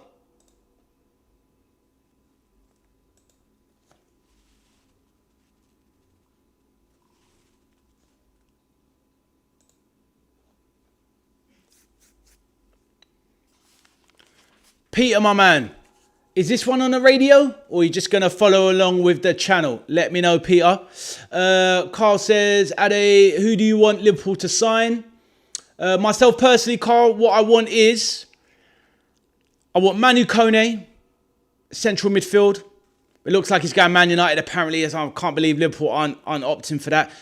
I've rated him a long time. I don't know if you heard what Patrick Vieira said. He said he's France's best overall midfielder. And that's from Patty V. So I want Manu Kone. I would have wanted Jarrod Bowen as a backup rotational winger. I want Bradley Barcola for the same thing, to rotate with those two. So I want those three. So Barcola, Bowen, Kone. Right back. I'll take Jed Spence. So he could cover right back and left back. And provide proper competition for Connor Bradley when he's fit. So those four, and a fifth player. If we were to get five, obviously already got Munoz. I'd like a centre back. I would have liked Lacroix. That's just gone to Chelsea. I think that's an exceptional buy. So I'm not sure about the centre back, but those four for sure. So we've got Munoz in the building already. I'd like Jed Spence, Jarrod Bowen, but not going to do it. Manu Kone and Bradley Barcola. And then I think we're set. I think we're set to go. Deng says, Deng is 40 years of age. Liverpool should buy Jarrod Bowen, Alan Elias of Palmeiras and Van der Ven. Fair enough. Deng, a mature guy as well. But obviously, you're just a little bit worried about the club and not making signings. But Deng, hopefully my words have reassured you a little bit. Because at the end of the day, bro, we cannot change things myself. Alan Elias, I've heard of the name, but I don't really know much about him. But Jarrod Bowen, I would have loved Jarrod Bowen as well. And Mickey Van der Ven. I'm not massively a fan of Van der Ven myself. He's very fast. But for someone who's so big and physical, he's quite weak. And defensively, I can understand it in a sense of he could cover at left back as well. So I wouldn't be completely against Van der Ven. He is only 25 and he could obviously partner Van Dijk as well. Even though he plays off the left side of defence like Van der Ven. But obviously they work together for the Dutch national team. I wouldn't be 100% against it. But apparently, Tottenham want 80 to 100 million for Van der Ven. So at that money, he's nowhere near worth that. So, but no, good shouts and value your opinion, my bro. How about you, Carl? Anyone you want for Arsenal in particular? And Deng, anyone else you'd like for Liverpool? Would you like Bradley Barcola at Liverpool, Deng? Please let me know. That is Liverpool's main target anyway. Would I take Stones? So we had this kind of part of the chat show the other day when we had our kind of football chat show during the week. And I personally said Stones, if I'm Arsenal, I'm doing it. because there's no real animosity there anyway. Not that we need to be bigger than these things. Stones is a proven international. He's free. He could work in a rotation. You'll get enough games out of him if needed. You need to cover for Saliba, so job done. So I'll do it if I'm Arsenal. Liverpool, the only reason I'm against it, nothing to do with the fact of his ex-Man City, because I don't care about that. Ex-Everton, so a lot of Liverpool fans don't want him for that. But me personally, I wouldn't take him because we've already got Joe Gomez. Get that right. We've already got Joe Gomez, who's injury prone anyway. So to have a back line with 2 centre-backs where you're carrying Joe Gomez, who can't play 2 games in a week, and John Stones, who definitely can't play 2 games in a week either, I think is too much of a liability. Having 2 players on wages and both will probably be out at the same time. So if you go into the season where you've got Gomez and Stones, there's going to be a time when probably both of them are out at the same time, and then you're just back with Van Dijk and 2 very young centre-backs. So for me, that's the only reason I wouldn't get Stones. If we moved on Joe Gomez, I would have moved on Joe Gomez for say 10 mil, I would have brought in Stones because he's probably got a better track record of staying fit than Joe Gomez. But hopefully that answered your question. Arthur says, Arthur's back, ready for the kickoff. The main man, Arthur. Another Gooner. I'm overwhelmed here. We've got Carl, the Gooner. We've got Arthur, the Gooner. Gary, the Gooner. They are everywhere, these Arsenal fans. And I remember, Carl, you remember this as well, because you're in and around London all the time. Prior to that season, I think 22-23 season, when Arsenal was kind of getting back amongst it, bro, you would walk around London and you would hardly see an Arsenal shirt. But as soon as they started to get back in the title mix, I could not believe it when I was going down the escalator at Black Horse Road. I was seeing Arsenal shirts pop out left, right and centre. I was like, nah, where are all these Arsenal fans coming from? And now you cannot get away from Arsenal fans on the street. It is wild. But you will definitely remember, Carl, because you drive around a lot in London in 2020, 2021, and before that, you would hardly see Arsenal fans on the street. Wild. But yes, Arthur, back in the building. Arthur, have you got a prediction for Liverpool versus the Black Cats? Let me know.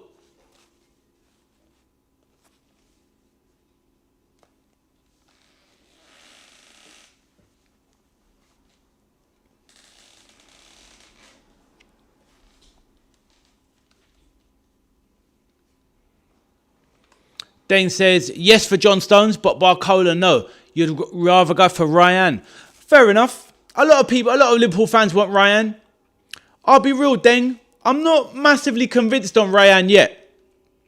I think because of the money they want 100 million for him.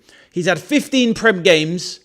And when I see him play, he looks all right. He's pretty fast without being absolutely electric. He looks a bit clunky to me. He doesn't look very graceful. Doesn't really scream top quality for me. For not 100 million. But when I look at Barcola, people talk about his finishing, but his goal record is immense. The guy is an assist machine. He puts chances on a plate. And I think for me, it's all about a winger coming in that is going to unlock Isak. We don't need another winger, in my opinion, to score 25 goals.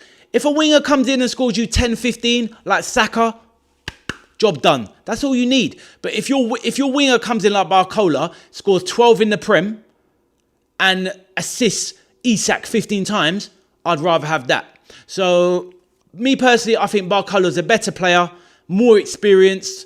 Obviously, he's a little bit older, 23, French international, great goal return, Champions League winner twice in a row, scored in the Champions League final as well. So it's like, scored at the World Cup. This guy is a proven player. Whereas people like Ryan, they're not proven enough for me yet. And this is another reason why I didn't want Diamande. But it's just my opinion. Carl says, for real, all these fakes all over the place. Not many of them been through the pain. I was regularly cussed for being a gooner. So yeah, that is in a response to my claim about Arsenal fans on the street. Honestly, it's wild. And that's the thing. A lot of people will look at it like, no. Certain fans have always been there. Now, of course, the fans are the fans. But honestly, there was a time, I'd say, after Arsene Wenger's last FA Cup win, I think it was 2015-16.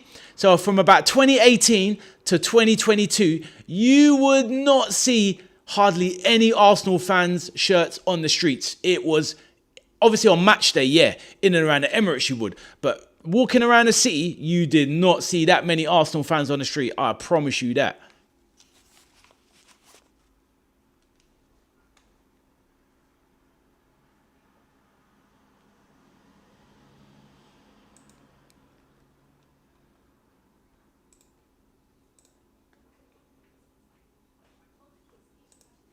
Right, the game is kicking off in about 4 minutes. Have we got some predictions? Arthur, did you have a prediction, bro? Don't know if you've seen the lineups, Carl. If you want to throw a little prediction in, feel free.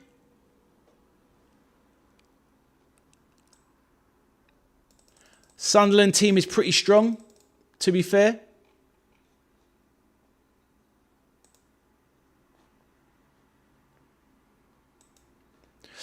Carl says, I personally wouldn't mind Konza at Arsenal if we lose a defender. Ooh, mate. I'll have to disagree with you on that one. I mean, Konza, if he's coming in to be... I think Konza's too used to being a starter now. You know, he's had 4 years at Villa as a main starter. I don't think he would settle to... There's no point in him going there because as soon as everyone's fit, he's on the bench. And being an England international at the World Cup, he's not going to do it. I know they came in for it, but I mean, some of these players, they will back themselves. I hear that. Me personally, I don't think he's good enough. But what I would say with Konza is that he could be carried by a Gabriel or definitely a Saliba. So it would probably look a bit more solid at Arsenal than he does at Villa. But for me, he's not of the standard. Carl says, I'm just hoping Liverpool lose most weeks, brother. I know you are, bro, but it's all good. It's all good. Peter says, I can't find the commentary on my usual YouTube channels. I hear that, Peter. Well, obviously, stick around, my bro. You know I will do my best. But yes, all good, all good.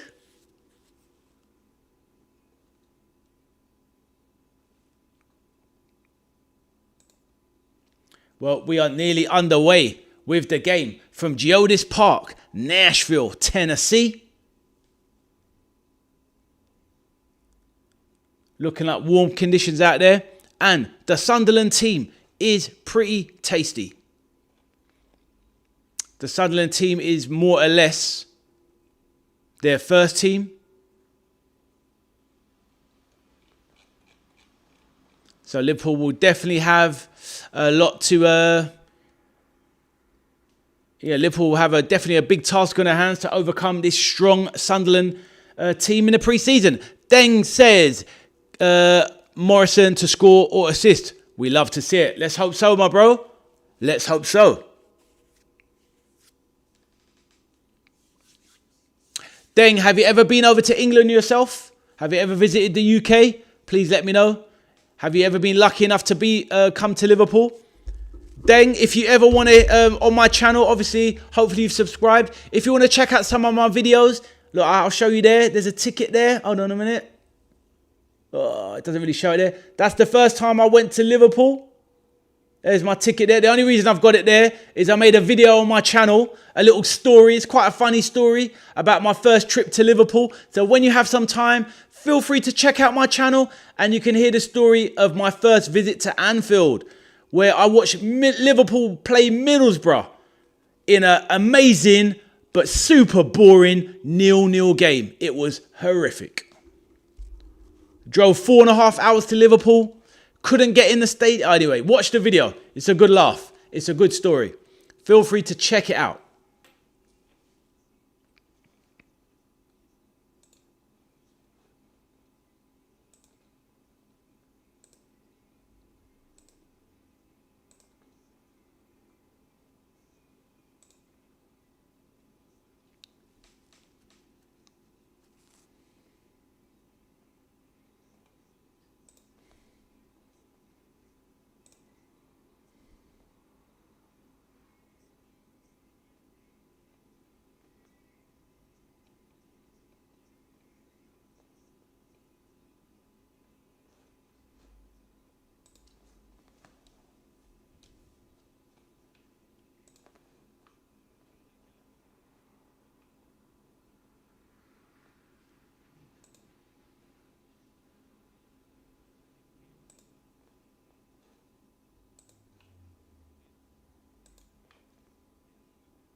Carl Connor says, do you own any Liverpool baseball hats and memorabilia? Probably got little bits and bobs here and there.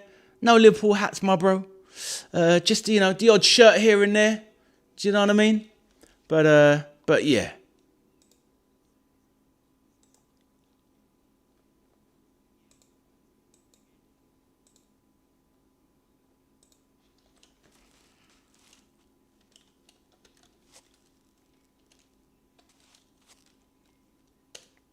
There you go, Deng. There's the link. If you ever want to check it out, that's the link to my my first video, or my video for my first trip to Anfield. Feel free to check it out, Deng, when you have some time.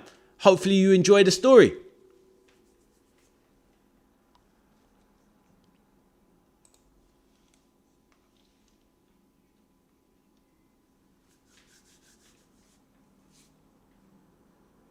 So players in the tunnel, ready to come out.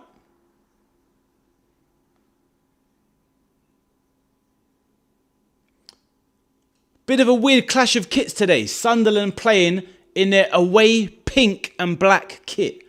And Liverpool surely are not wearing a red kit, because otherwise it will clash. That would be really stupid. Deng says, I've never been Liverpool, but I would really like attending at Anfield one day. Yeah, it's good to, you know, have a dream, my bro. Hopefully you make it one day. Hopefully you make it one day, my bro. But yes, it's...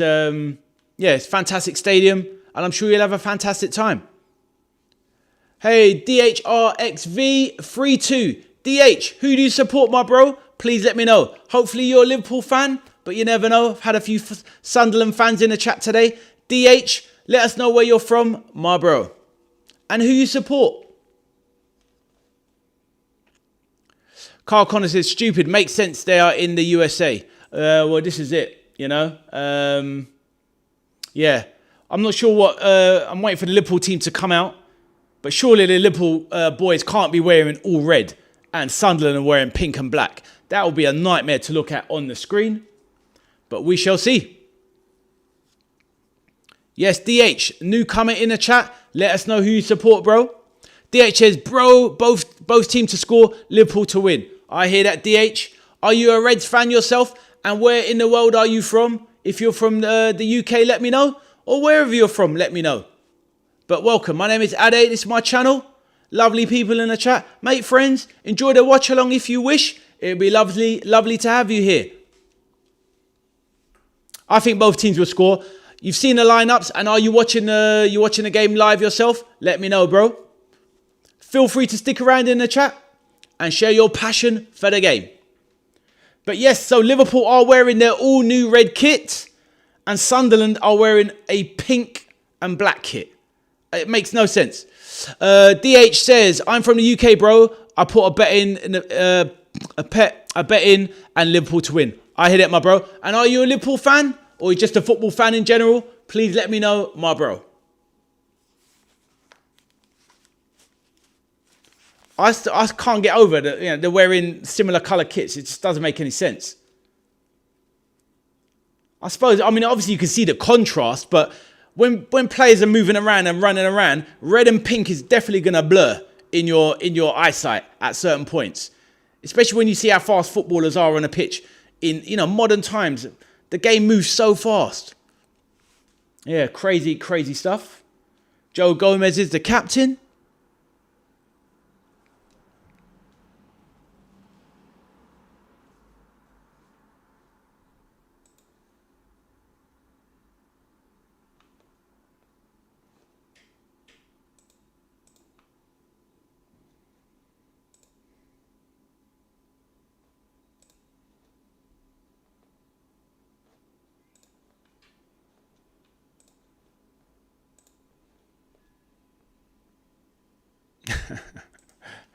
So are you watching it? Yes, you're watching it, DH, yeah?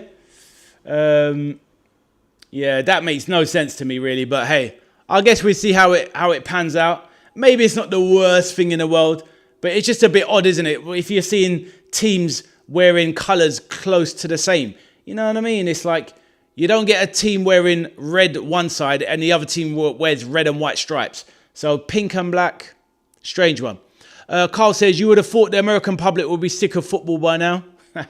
Well, to be fair, you know, they're not going to get to see these Premier League teams that often. So But yeah, saying that straight off the back of the World Cup, yeah, it's true. You would have thought that maybe they could have taken a tour somewhere else. I'm not sure who Arsenal's got in the pre-seasons, Carl. Do you know who they're following? Let me know.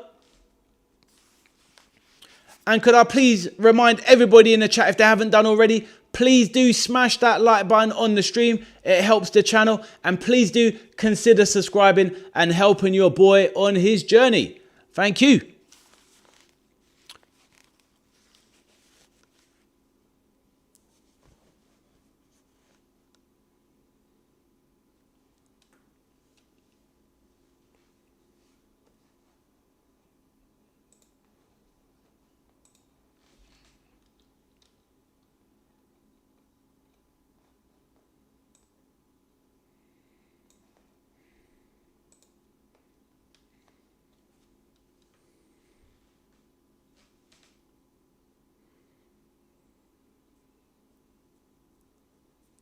So the idea is that during the game, I'll be commentating on the game with the watch-along, giving my insights, obviously saying who's on the ball, what's happening, cross-coming shots, etc., who scored, all that good stuff. But if people want to throw their thoughts in the chat, I will always read out the comments and I will follow both as the game progresses. So all good. So feel free to enjoy the football if you're watching at home yourself, or if you're just listening or watching on YouTube, follow along as well, as they're doing a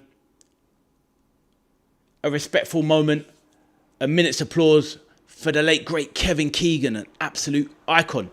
Carl says, don't have a clue, bro. They should delay the season by a month, in my opinion. I hear that, my bro.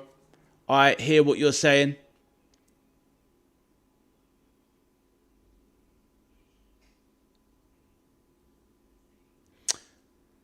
Peter says, that is a weird kit, innit? It really is. Pink and black. It's definitely, it's definitely different, artistic.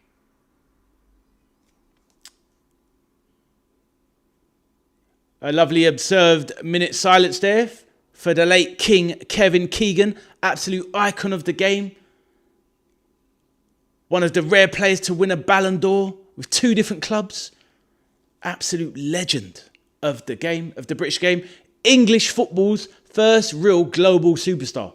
Kevin Keegan, absolute G. What channel are you watching it on? It's on the Liverpool FC channel. So, yeah, you can, well, obviously you're not going to subscribe to that, but yeah, that's what I'm watching it on. Football is back, ladies and gentlemen. Isidore up top for Sunderland. He's looking lean and mean. This guy looks like he's lost weight.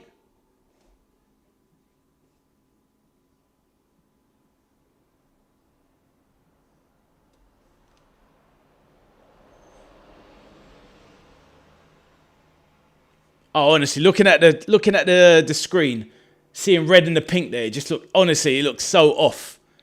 It actually looks so off. Gary says, enjoy, bro. Thank you. Oh, that kit is horrendous, honestly. Frimpong with a wild swipe at right back. Mamardashvili with a green olive kit. That's quite a nice Liverpool goalkeeping kit there. It would help if I actually started the timer. I'm a little bit out of practice. It's only been a week since the World Cup and I'm out of practice already. Let's start that timer.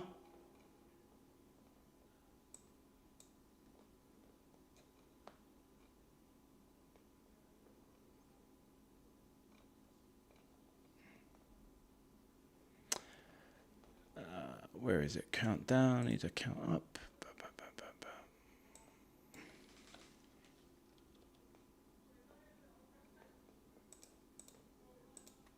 Okay, there's the timer, all set.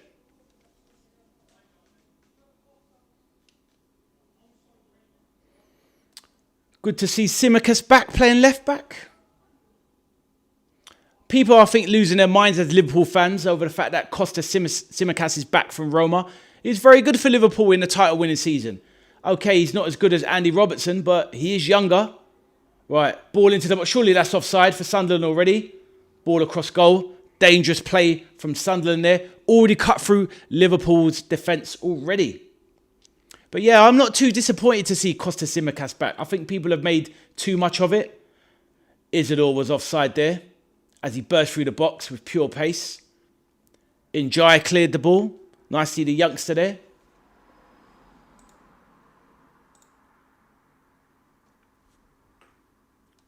Mukiele. Ball into the box.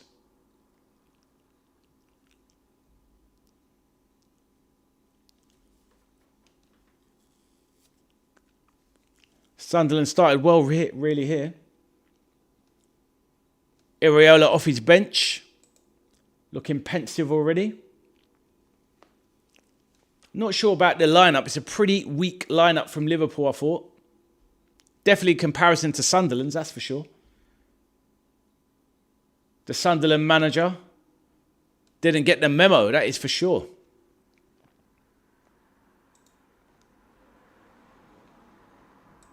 Peter says, the worst kit I've ever seen is Corinthians casuals. Give it a run for its money as there is brown and pink. I'll have to have a look at that, Peter. I will have to have a look at that. Let me have a look at it. So, Corinthians casuals.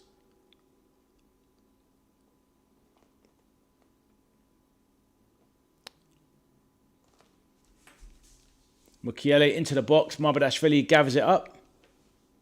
How long ago was that kit, Peter? Let me know. Mukiele had a good season last year for Sunderland. Mukiele, the French right back, kind of was expected to move on to bigger things. Came through at the same time at Leipzig as Konate and Upamecano, but his kind of career stalled a bit.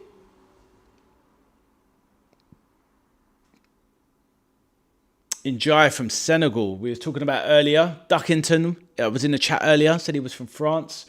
But no, he's from Senegal. With a name like Njai, yes, he would be.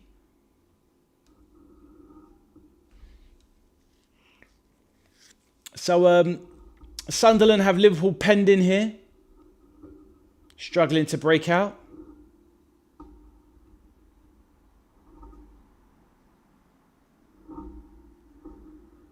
But it's exciting to see, Liverpool in pre-season.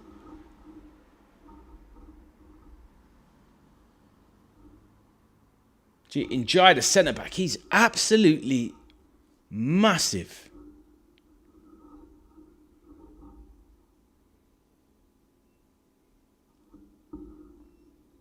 Hey, so Pat, how you doing, my bro? So Pat says, mate, we used to have a Yuki semi-camouflage second kit about 2 seasons ago. I don't think anybody bought it. Oh, Yucky, sorry. What, Liverpool's one, yeah? Camouflage kit. I'll have to have a look at these kits in a sec. I'll tell you what, I'm gonna have a look at these at half time. How you doing, St. Pat's, my bro? Let me know. Are you watching the game? Please let me know, mate. St. Pat's the main man in the chat. Hey, Fighty, how you doing, my man? How to watch? Unfortunately, my bro, you've got to have Liverpool FC, the channel, to watch it. Or I think you could download the ESPN app. Fighty, I don't know where you're from. Are you from the UK? Please let me know. You're welcome to stay in the watch along. Lots of friendly people. I'll commentate over the game and update everybody as much as I can, but I can't show people on the screen, unfortunately. Otherwise, the channel will get shut down. But Liverpool on the break here. Ngamoa, looking bigger, faster, sharper.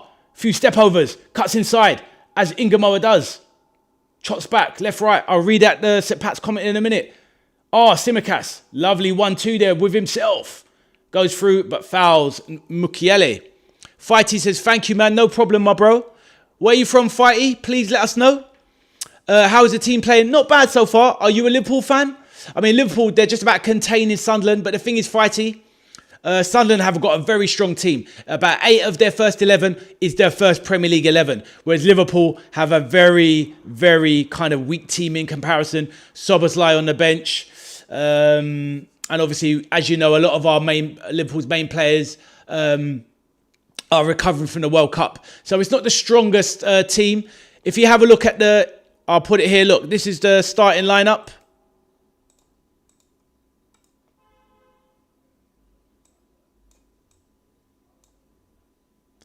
If you see the pinned comment there, that is the lineup. You're from Egypt. Salam alaikum, my bro. I hope you are good. And obviously a Liverpool fan following the mighty Mo Salah. I hope you're still following Liverpool even though Salah has left, my bro. But Fighty, welcome to my channel, my man. Always welcome to have new people here. All good. St. Pat says, mate, brush my teeth, smash the like. Nice one, St. Pat's. You are the man. Oh.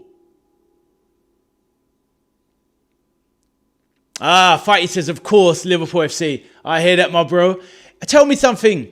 Obviously, I don't know how old you are, Fighty. Funny enough, my children, you'll like this one, Fighty. My children are half Egyptian. Sorry, my children are quarter Egyptian because their mother is half Egyptian. So, yeah, I have Egyptian children and their mother was in Egypt this year. So I have a connection to the country myself. My son supports Liverpool. He was also supporting England and Egypt at the World Cup. How about that? Peter says, when you type in Socrates, play for Corinthian Casuals, you'll see the kit as he played 45 minutes for them once. I will do that at halftime, Peter. And then Fighty says, wow, that's great. And you are 27. I hear you, my bro. Myself, originally, I'm mixed heritage. I'm half English, half Nigerian. But I married a half English, half Egyptian girl. So her dad was called Sharif. He was from Egypt. And yeah, his grandchildren are my children. And my sons are quarter Egyptian. So yeah. Ridge Racer, I'm Albanian, bro. You good? Nice one, Ridge Racer. Welcome to the chat. My Albanian bro, hope you are well. Are you a Liverpool fan? Please tell me. Yeah, Peter, I will look up that kit at halftime. So Pats, I will do the same as well. And just like St. Pat's in the chat, if you guys that have just joined, if you don't mind, hit the like button. Help your boy, Ade, the veteran arcade soldier, and subscribe to the channel. Ridge Ray just says, I'm a Spurs fan, but don't mind Liverpool. Haha. I hear you, my bro. Are you being an Albanian? Are you living in the UK as a Spurs fan? I know that Albanians love to come to London. Please let me know, my bro. And obviously, welcome to the channel. Fighty says, that's great, really. Did it surprise you, my bro, that I told you that story? I think it's the first time I had an Egyptian come into the channel, so it was a nice way to introduce myself. Ridge Ray says, Albanian background, but born in the UK. I hear that, my bro. So you're the same like, what's his name? The Chelsea striker, the one that went to Everton. He was born here, but he's Albanian. Why can't I remember him? Help me out. You know who I mean. The young striker. He can never score. He can't score a goal to save his life. But he's Albanian background. What's his name? I usually never forget these footballers. Fighter says, because not all Egyptian knows football, much to watch friendlies. I hear that, my bro. Oh yeah, you're dedicated. You want to be there to watch the games. I hear that. But yeah, lovely to have you on the channel, Fighty. Lovely to have you on the channel. So Sunderland are kind of dominating. Ridge Racer, obviously you're a PlayStation man yourself. You love the game. How are you feeling about Spurs' pre-season? And how are you feeling about the signings you've made? Let me know, Ridge Racer. Nine on the ball to Ballard. Sunderland dominating the possession. That's the one. Sunderland dominating the possession. Armando Broja. It left my mind, but thank you, my bro. You reminded me. It's weird with Broja. When he was coming through at Chelsea, I thought he was going to be a really, really good player. But of course, as you probably know, you probably follow him yourself, he had quite a few bad injuries. And he doesn't seem to have recovered, Broja, to the level that he was looking like he was going to get to. Very big guy. Very strong guy. As a lot of Albanian, it's in the genetics, isn't it? Albanian men are very strong by nature. But yeah. Ridge Racer says, I like your vibe and energy. Thank you, my bro. I'll be real. I'm not just trying to be out there, oh, please subscribe, this and that. It's nothing to do with that. I just like good people that come into the chat, show good positivity. And I don't mind who people support. I just like good people. Because at the end of the day, you put out good energy, you find good energy, it comes back to you. That's what it's all about, my bro. Fighty says, Salah is no longer playing for Liverpool. I know, man. It's painful, my bro. And we still need a right winger. They should have kept him for one more year. But let's see what happens, because obviously the tracking back is the problem. Salah getting older, he can't track back in the same way. So Liverpool getting dominated at the moment. Frimpong goes down under a challenge.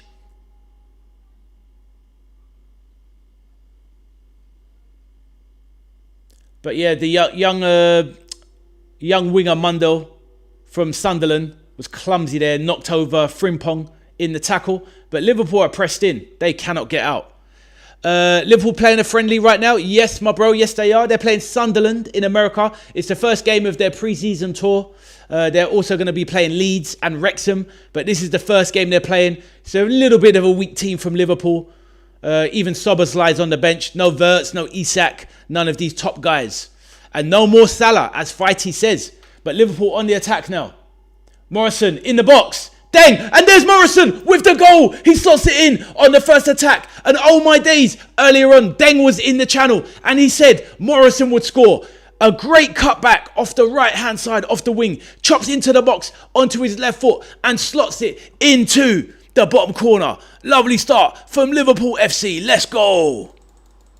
Wow. Great stuff there. Ingamoa laid it off to Harvey Elliott. Lays it off to the side. Morrison into the box. Cuts inside and slips it in. Lovely finish. Morrison is a really great talent. Exactly. Fighty says 1-0. So yes, I hope that answered your question. Ridge Racer 7. Liverpool are definitely in action at the moment. Young Will Wright tried to run in on top of the shot and slot it in. But that was a nice little finish. And Liverpool are 1-0 up. The Reds are on it. Let's go. But as for the channel, I will definitely be doing other things on the channel in terms of covering other football teams. Obviously, Liverpool is my main focus as my passion. But I'll definitely be doing some pre-season games with Spurs, Arsenal, Man United, Aston Villa, Newcastle, Chelsea. See how these guys are getting on. But we do other things on the channel as well. We have chat shows. We have Q&A sessions where people can come in and talk about stories, transfers, etc. So we do lots of things on the channel all around football in case you're interested. Right, ball into the box. How is Iraola ball? At the moment, not too great to be honest. We've been actually pretty much dominated, Fighty. But at the end of the day, we have the lead. But I'm not going to judge too much early on. It's it's not the kind of lineup you're going to expect from Liverpool as the season progresses. But at the end of the day, first attack, first goal, cannot complain.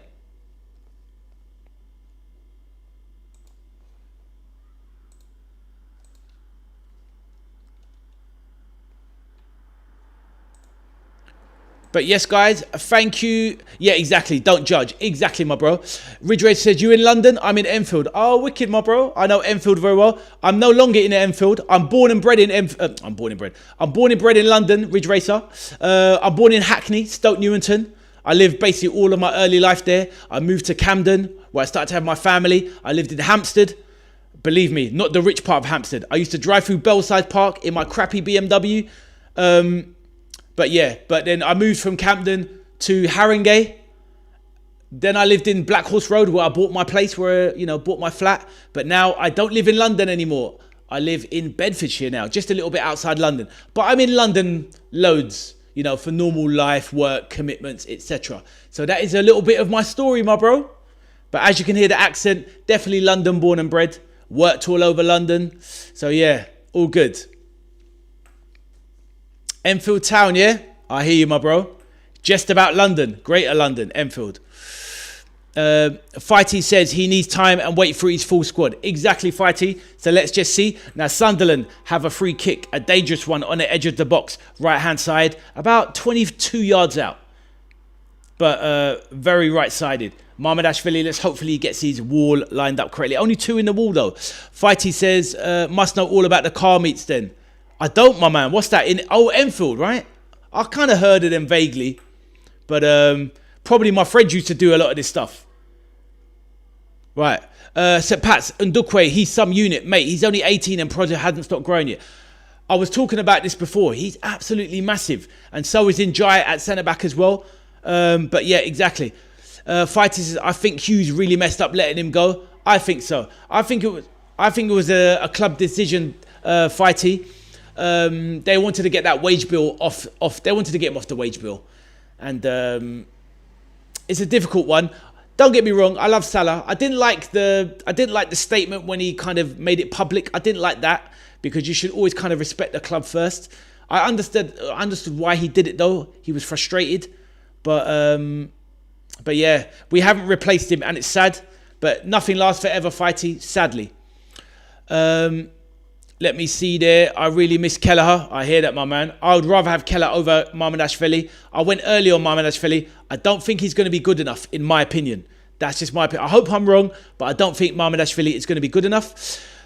Fighty says, I think Hughes really missed up there. Exactly.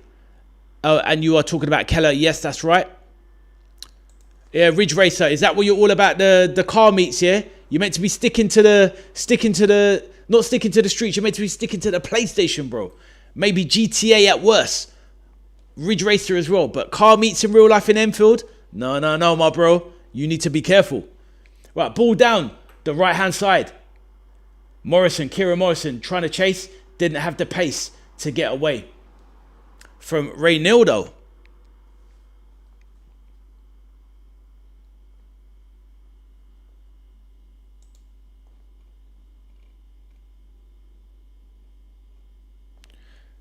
The thing is though, Pat, so Joe Gomez got off already. This is what we're talking about. 10 minutes and he's already gone off with an injury. Absolutely ridiculous at Pats. Let me know your thoughts on it. And like you say, this Idukwe is an absolute unit. He is an absolute unit. Ridge Ray says, you like Albanians, bro? Yeah, I don't mind Albanians, my bro. At the end of the day, what I would say, Ridge, is that it's like anything in life. You're going to get good and bad with everybody. And of course, a lot of Albanian people in England don't help themselves. But you know this. You're Albanian, so you know the score. But what I would say is that I've met lots of Albanians in my life. Very hard-working people. Of course, I know, don't get me wrong. I've met a few rough ones as well. But you will know the score as well. Yeah, you hear me. Exactly, bro. At the end of the day, people just need a chance in life. And just because one person does this, it cannot tarnish a whole nation. Do you know what I mean? It's like, I was about to tell a story, but it's kind of maybe not the right time. About, I had an argument with somebody because I was dating this lady. And, yeah, she was separated from, she wasn't Albanian, she was Russian. And she was separated from an Albanian husband. And he wasn't very happy when he met me, put it that way. But he was only small. So I was like, watch yourself, or you're going to get one of these. But yeah, anyway, that's my little Albanian story. But now, Albanians are, you know, from the ones I've met, nice people, my bro. And one of my friends, I don't know if he's still in the chat, Carl, he's had a lot, he's been abroad to Albania lots of times, done a lot of business over there. He says, amazing country, beautiful country, and a lovely place to live. So there you go. So Pat says, yep, seen that, feel sorry for Joe, and he's our longest serving player. So Pat says, I mean, it's, Egypt, I don't know what to say. First pre-season game, he's gone down already. Well, now that all it shows St. Pat's is that we need another centre-back. They have to get a Joe Gomez replacement. We need two centre-backs in reality. Peter says, I moan about Joey G every day. No one listens. Peter, you do, my bro, you do. He's had 5 years off St. Pat's. He has, you're right. He has. It's crazy. He's nicking a living. He's a lovely boy, but he's nicking a living. Right, over the ball now. Left-hand side, edge of the box, but by the byline. All right, free kick's about to come in as they sing the Diogo Jota song. Jones takes the kick with his new curly perm. Not the greatest free kick there. What about the wingers and Harvey Elliott? Harvey Elliott's been all right. He's assisted today, so he's got an assist already. So yeah, it's a bit hard to say anything at the moment, but yeah, we definitely need wingers. 100%. We need a right winger, Fighty. Earlier on, we was talking with Deng, who's a Liverpool fan as well. I want Barcola. I don't know who you want.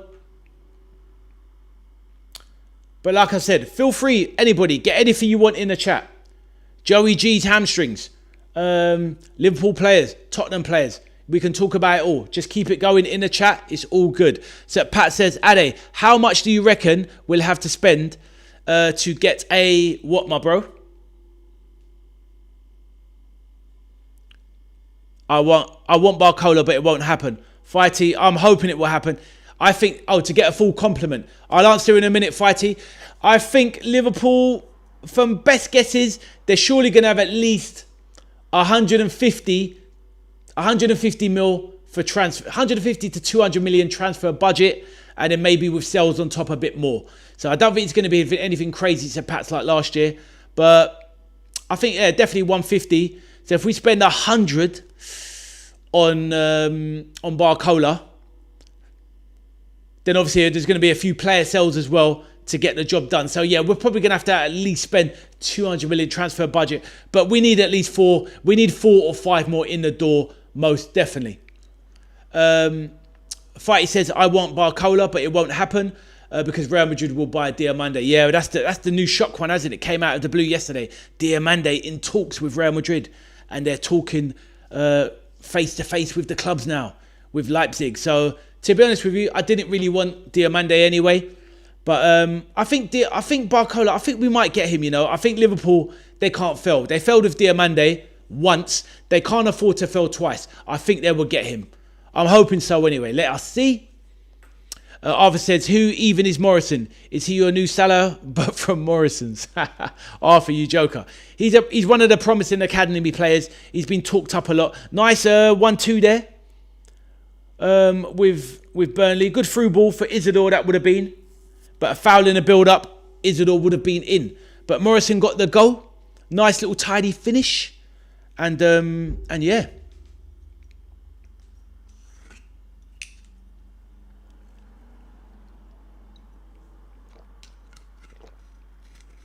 So yes, at Pats, I think we definitely get at least 4 more in. I don't know if we get 5 in, but honestly, we 100% need to get a centre back.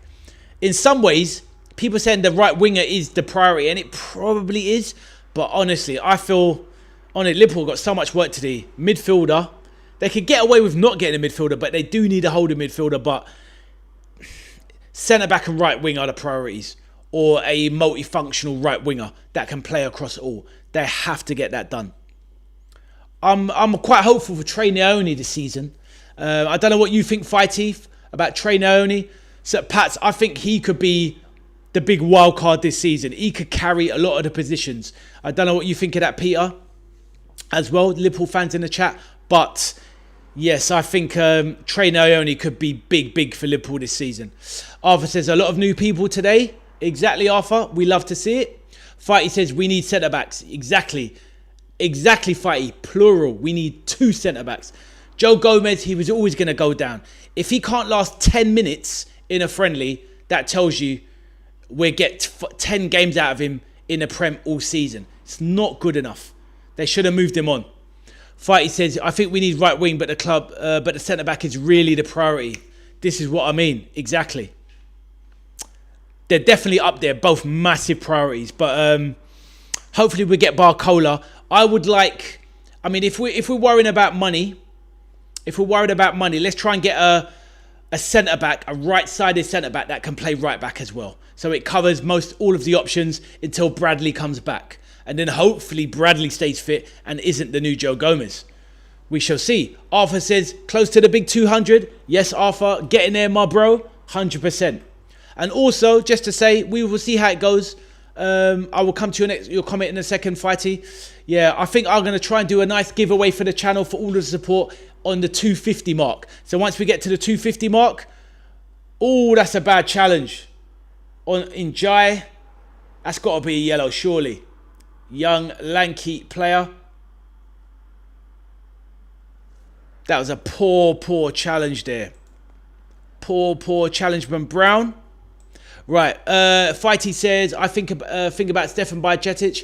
I'd love to see him come back, but he's barely played for Liverpool in 4 years. So the realistic aspect of him playing for Liverpool again properly, it's unrealistic. But you never know. They might be short of numbers, and they might have no choice but to keep him. I'd like to see him given a chance. Give him this season. Give him one more chance in the first team rotation. Why not? Arthur says, like and subscribe. Yes, people, as Arthur says, like and subscribe on the channel. Fighty says, if Iraola can make Stefan Bajcetic fit, it feels like a signing. That is true, my man. That is true. I wouldn't be against it. I'd like to see him given a chance. He's got everything you need physically. But can he survive in the Prem and stay fit? That is the issue. Right, McConnell now sprays out wide. Right. Frimpong now burst into the side, into the box, cross. Simicast over to Rio. Left side, step overs as usual. Jinx, left, right. Tricks, looking for the angle. Lays it out wide, back to Frimpong, edge of the box. He's going to use Morrison or McConnell. Frimpong with a new hairstyle. Tricked me at first, didn't even recognise him. Njai, very big guy. Njai, the big guy.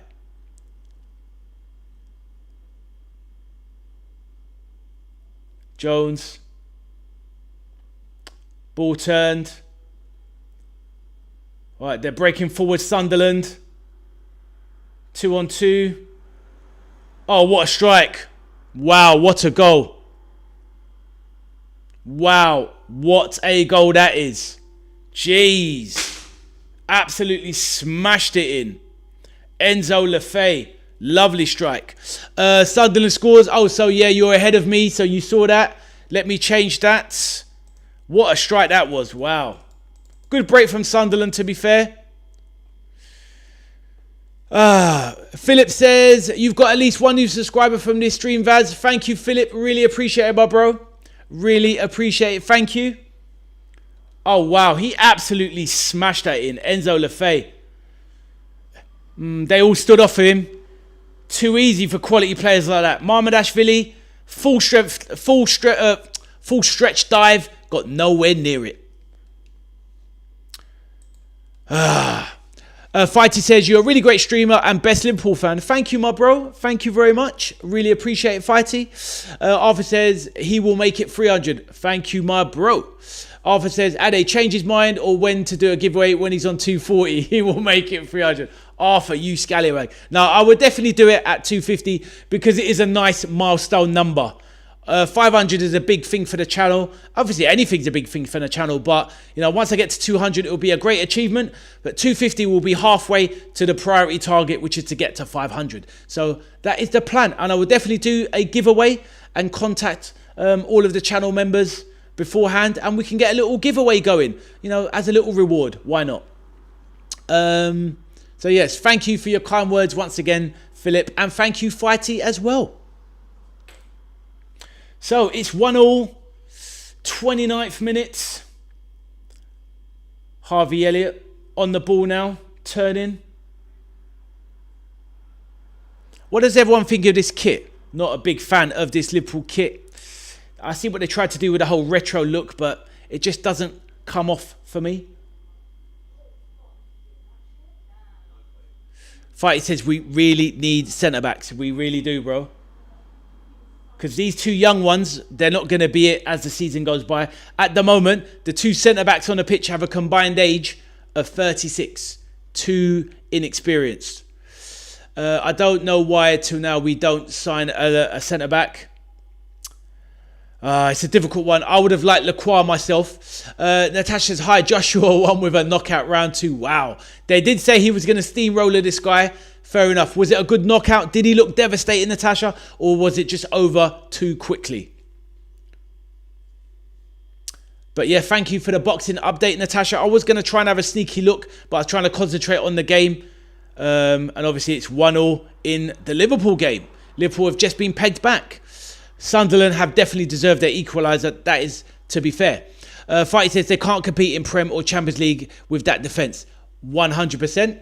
Fighty says, wow, you like boxing? Yes, I definitely love boxing. I'm not a massive fan of mixed martial arts, but boxing, I do love boxing. But when there's football on, I'm trying to concentrate. I'll concentrate on the football in the main. Ooh, Isidore with a good snapshot on the edge of the box. Marmadashvili had his angles covered. Oh, you're a boxer, yeah? Oh, okay. What is your category? Let me guess. Are you a middleweight or you are light middleweight? Let me know. Obviously, I'm just guessing. Don't get many Egyptian heavyweights. I know that.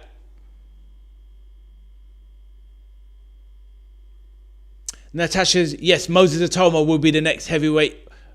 Oh, here we go. Hold on a minute here. Good save from Marmadashvili. Block. It's only a matter of time before Liverpool concede here. They look open at the back. Natasha says, yes, Moses Atoma will be the next heavyweight champion. Yes, you're probably right, Natasha. He looks unstoppable, the youngster. Fighter says, we don't have this in Egypt. Yeah, 100%. Where in Egypt are you from, my bro, if you don't mind me asking? I'm trying to think, where does my my children's mother in Egypt? She comes from, thinking of, from Cairo, okay. Yeah, my children's mother, we're not together anymore. She has family in Cairo and also Mahala. Her father's from Mahala. And she has a sibling and, you know, aunties, uncles, they're all from Mahala, basically.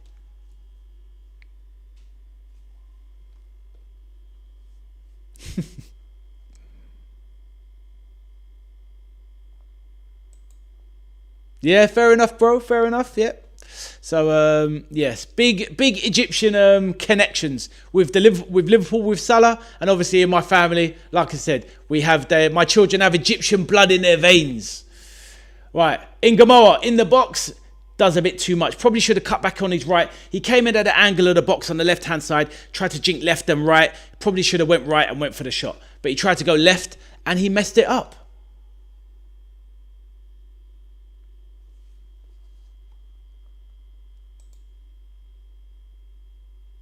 Oh, too easy. Ball out wide. They're ball watching. Ndukwe trying to close him down. Isidore falls, looking for the foul. But Liverpool, very, very open at the back. They need some real experience at the back. Second half, they're going to have to make some substitutions.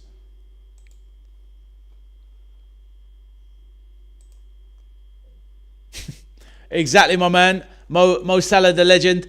And my children, indeed. That's the connections. Still going to be interested to see where Mo Salah will go. He's still a free agent. He can even still come back to Liverpool. But they're not going to bring him back on them wages. And obviously he said goodbye already. But technically speaking, he could just come back and play for Liverpool and fix the right wing issue.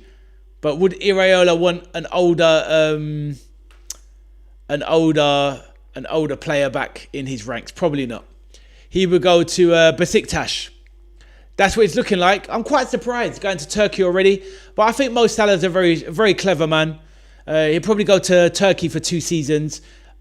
A decent standard, not the highest standard, but he can still earn good money and fulfill his legacy in Europe. And then he will go to Saudi and make even more money there.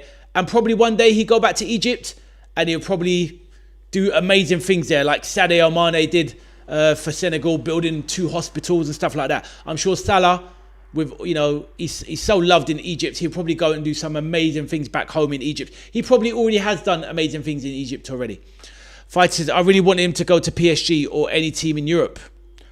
To be honest with you, I wish Liverpool had sold him to another club so that Liverpool had some more money to send.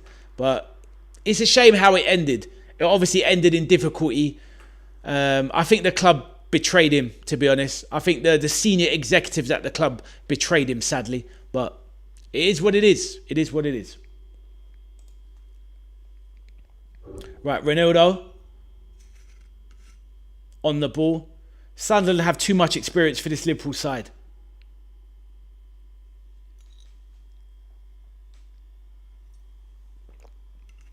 Wilson Isidore, the striker for Sunderland, has spent more time falling over than taking shots. Fighty says, what do you think of Arne Slot? Arne Slot was the reason. For Salah. Yeah, he was definitely part of the reason.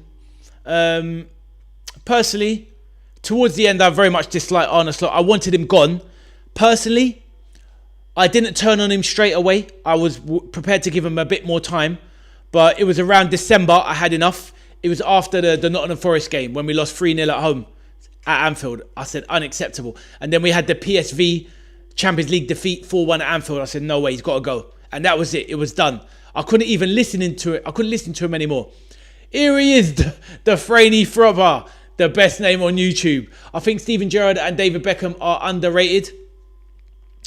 Oh, in terms of world stature, they definitely are. Veiny Frobber, how you doing, my man? Good to see you back. Remind me of your team again. I think you was a Spurs fan. Please forgive me if I'm wrong, or was it... I'm trying to remember your team, but I remember chatting before. Or was it Millwall? Anyway, remind me, Veiny. Hope you're doing well, my bro. All good.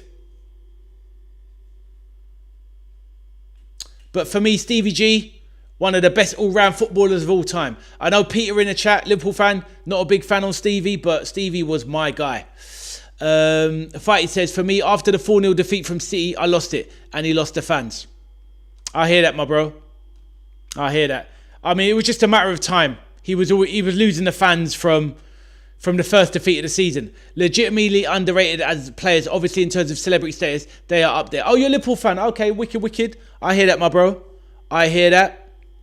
Yeah, they are up there in terms of celebrity status, of course, definitely. But yeah, but obviously, you know, they're well-renowned names, and you know, everyone in the Prem, former past players, present, etc., they all acknowledge Stevie G was absolutely amazing. Obviously, he doesn't get talked about on the Zidane levels and all this sort of stuff. I get that, but for me, the fact he gets mentioned, Steven Gerrard, in conversations for best ever Prem 11, and he didn't even win the Prem. We know why he didn't win the Prem. He easily could have gone to another top club and won it.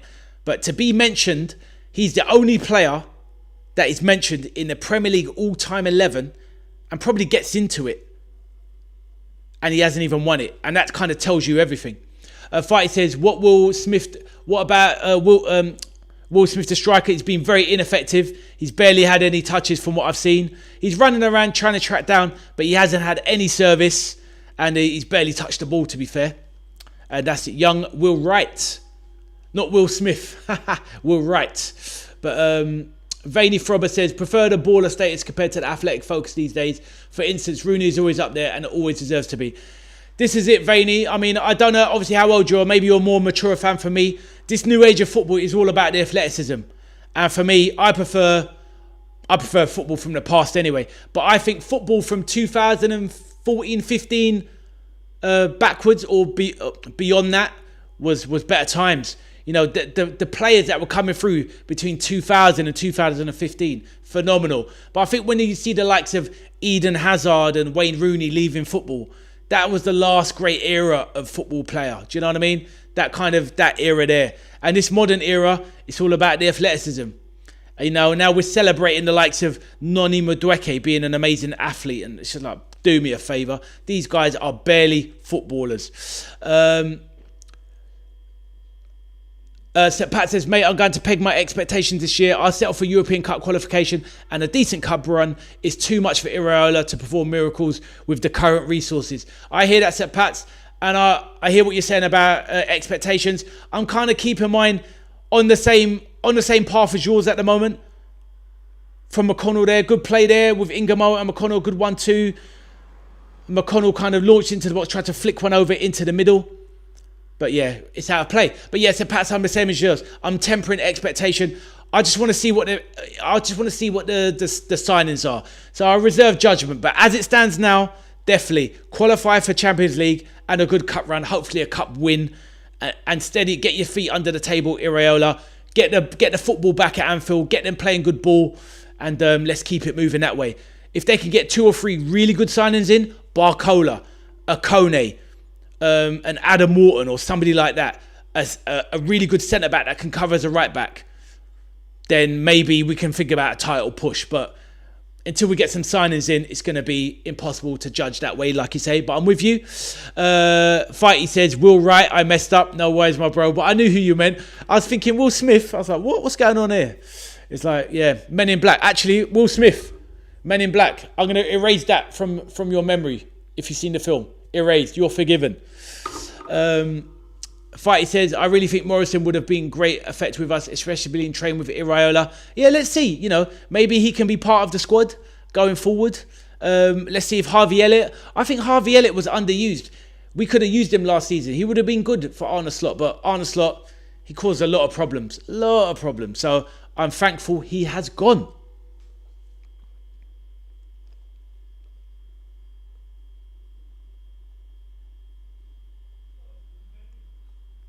This Sunderland kit is diabolical.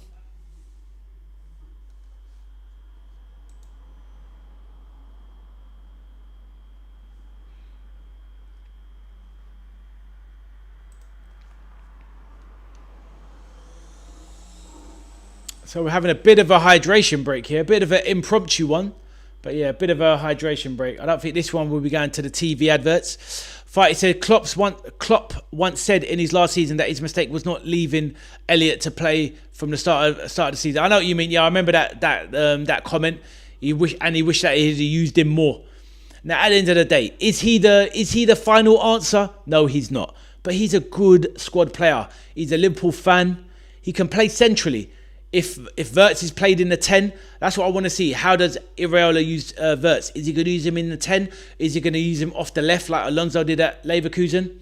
We shall see. But Elliott can play as a winger in some of these games or as an inside right forward. He can play in that position. He can score a goal. He can definitely assist. And he will run his heart out for Liverpool. So I would like to see him stay. Will he stay? I'm not sure. Good play from Sunderland there. Whipped into the box. That's a great ball. Oh, if that had been controlled, that is going to be 2-1. Too easy for Sunderland this to get through Liverpool's back line. Fighty says, Liverpool really needs the players that dies for the badge. 100%. We need to play the football that everyone fears. Exactly. And that's what Iraola has been brought in forward. This Iraola brand of football. We haven't really seen it this first half. But maybe it's the players.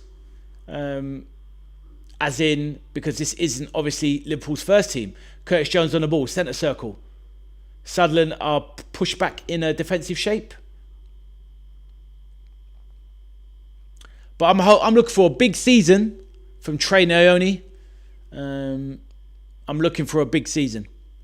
They're talking about this kid Ndukwe, this young centre back that he might push for a backup spot. But we need another mature centre back, 100%. Wright, he's definitely grown a bit. Nearly scored on his debut versus Crystal Palace in that game, that 3-0 game. Or was it the Southampton game in the Carabao Cup?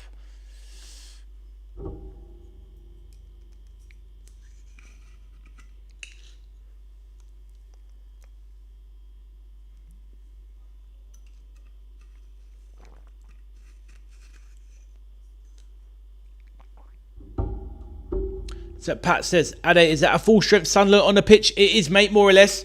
Not exactly full strength. It's what I'd say about 8 out of the 11 St. Pat's are first team. It might even be 9. I'm just not sure if it's a new keeper. But oh my God, their number 8, Enzo Lefebvre, has just run through the team. Too easy. But yeah, we are probably about 30%. They're looking about 85, 90% strength. So to be fair, we took the lead, which isn't a bad show. We've got a lot of players on the bench. St. Pat's, St. Pat's can come on. We wished he could. We've got Soberslai that can come on. Soberslai can come on. Kirkez, Chiesa. We've got this young Josh Arbe. Trey Naoni. And Soberslai on the bench. So we need to get some of those guys on. It'll be interesting to see if he does a full 11 change. But yeah, I'd say it's quite a weak team, St. Pat's. And that's half time.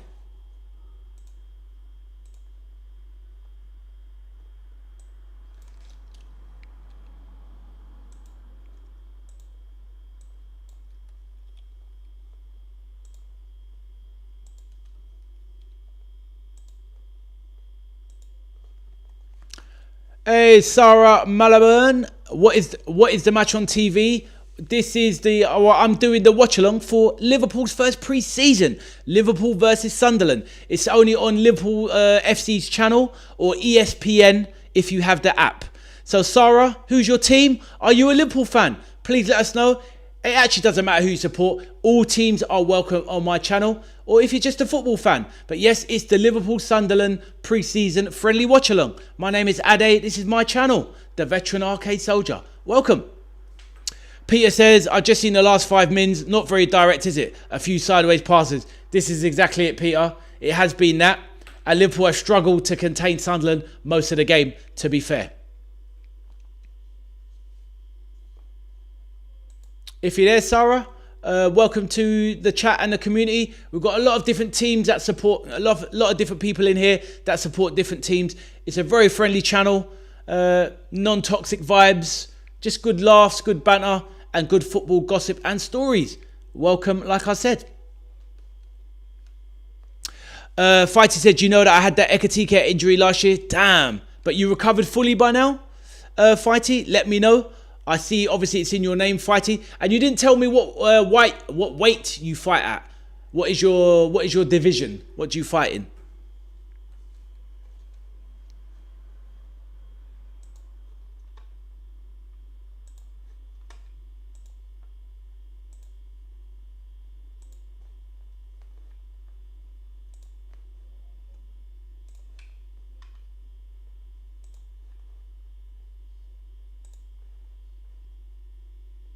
In the Egyptian Olympics. I see. Fair enough. But what is your weight category? Heavyweight, middleweight, cruiserweight? Let me know. So Pat says, glad Frimpong lost the headgear. He looked like a little kid last season. He looks more mature now. He's got the pineapple on his head, hasn't it? Gives him a little bit more gravitas as well. So Pat, you're right. I'm not really a fan of the whole headband thing. It does look a bit stupid if you ask me. But I hear that, my bro. I hear that. And he's kind of looked okay, Frimpong, so far. But it's very hard. Like you said, Sir Pat, we can't really judge Liverpool until we see more of the first teamers there. But obviously, being Liverpool, most of the real first teamers are on World Cup holiday. But by the time we get to the next game, which I think is the Wrexham game, we will have Isak there. We will have Wirtz there. We will have Van Dijk there. So, it will look a lot stronger. But honestly, they do need some signings and get it done. Fighty says, I don't understand it in English. Oh, right. So how much do you weigh then, maybe? Then I can figure it out. How much is your weight? So, yeah, if you're like 100 kilograms, then it's heavyweight, right? So if you're, I don't know, if you're like 80 kilos, then you're going to be like middleweight, etc., etc. So maybe you can tell. 87 kilos. So similar to me. So yeah, maybe light heavyweight then. Cruiserweight maybe. But yeah. Who's your favourite boxer anyway? Let me know. And anyone else want to talk? Obviously, feel free to throw your bits in the chat. Sarah, who's your team if you're still there? Please let us know. And yeah, anyone else want to share anything? Veiny, good to see you back in, my bro. Good to see you back in, Veiny. Oh, I don't even know who this fighter is. Egyptian fighter, yeah? Oh, Muhammad Ali. I was in Cassius Clay. Oh, okay. Got you. I'm with you now. Of course, I know who it is. Yes, the legend, the man himself, the greatest. Deng says, how long are Endo and Bajcetic injuries taking? Endo is back in training properly now. Bajcetic, they're never clear with this guy. They say he's training, then they say he's ready, then they say he's not ready. I'm sure we'll see him at some point. Hold on, let me double check. He's not on the bench today, Bajcetic, is he? No, once again, Bajcetic is not on the bench again. So I see why you asked the question, because they keep saying he's ready and he's training, but he's never ready. It's weird. It's something very strange with Bajcetic. This is why I don't think he's going to make it.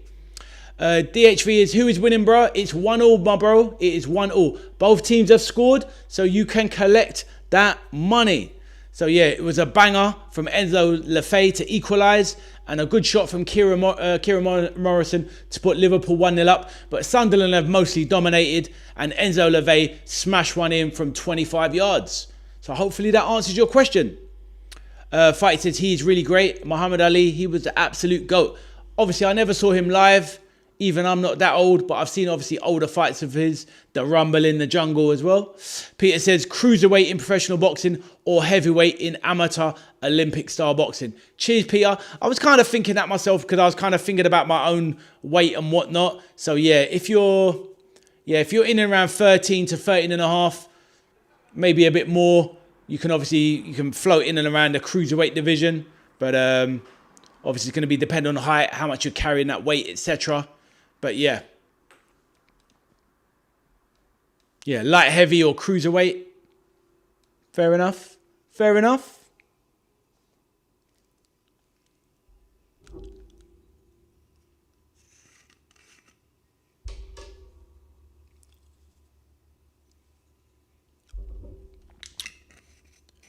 Good to see you popping in, DHRV. DHRXV, should I say. Yeah, that's the thing. DH, yeah, you definitely a Liverpool fan, was it? It doesn't matter, like I said. So I've met a lot of new people today, so obviously just trying to keep up. But yeah, pretty sure you are. But anyway, hopefully you are a fan of the best team in England. Just not on paper we are, but just not on a pitch at the moment, sadly. But hopefully we will be back under Andoni. We shall see.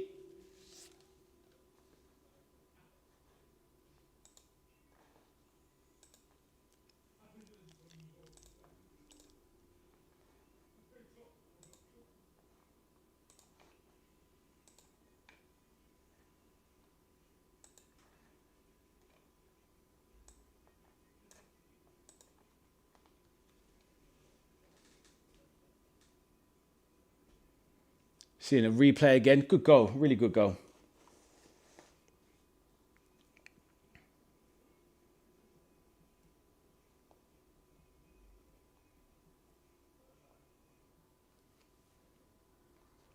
Fighty says, how long have you been supporting Liverpool? Good question. Probably about 41, 42 years properly, I would say. About that. So a long time. A long time. It probably took me a bit too long to go to Liverpool for my first game. I was chatting to Deng earlier in the chat. If you see the name above you, Deng, he's a Liverpool fan as well. And I was telling him about my first visit to... I was telling him about... I like it. Wow. How old did you think I was? Let me know. And I will let you know. But yeah, I was letting people know in the chat, this was a ticket to my first game. Where is it? I'm trying to focus on it. First game at Liverpool, 2001. The reason I've got that ticket there, because I made a video for my channel about a story of my first journey to Liverpool as a fan. Funny, when I was like 18, good story. Can't find the watch along. Oh, the thing is, yeah, Sarah, so I can't show the game on my channel. So it's like so I'm just doing a live watch along, as in I'm watching a game and commentating on a game whilst talking to the chat. But I can't show the game, sadly. But it's on LFC TV. But I think you got to subscribe to their payment subscription, which I have one for. But Ridge Racer was like, I was going to guess like 36. Bro, I wished I was 36. Yeah, add on 14 and you're closer. Fighty says, I thought you were 34, but wow, you look very young. Cheers, my bro. But no. A bit older than that, sadly. Peter says, Ade's cheating. He doesn't drink or smoke. Yeah, I try to live healthy. But yeah, no. I'm born in 76. So I'm born a long time ago. So yeah, following football a long time. Deng says, I see LFC dominating second half. Don't you agree? Well, if they don't change the lineup, we are dominating nothing. But yeah, if they get on a lot more of the players, they obviously need to bring on Szoboszlai, which they will do. I'm trying to think, who can they bring on at the back? The defence is very worrying. Maybe bring on Scanlon at the back. Bring on Kirkes at the back. We don't really have another centre-back there. That's the problem. So yeah, at least this is a kind of highlighted that we need another centre-back. So yeah, dangerous. But yeah, that is me.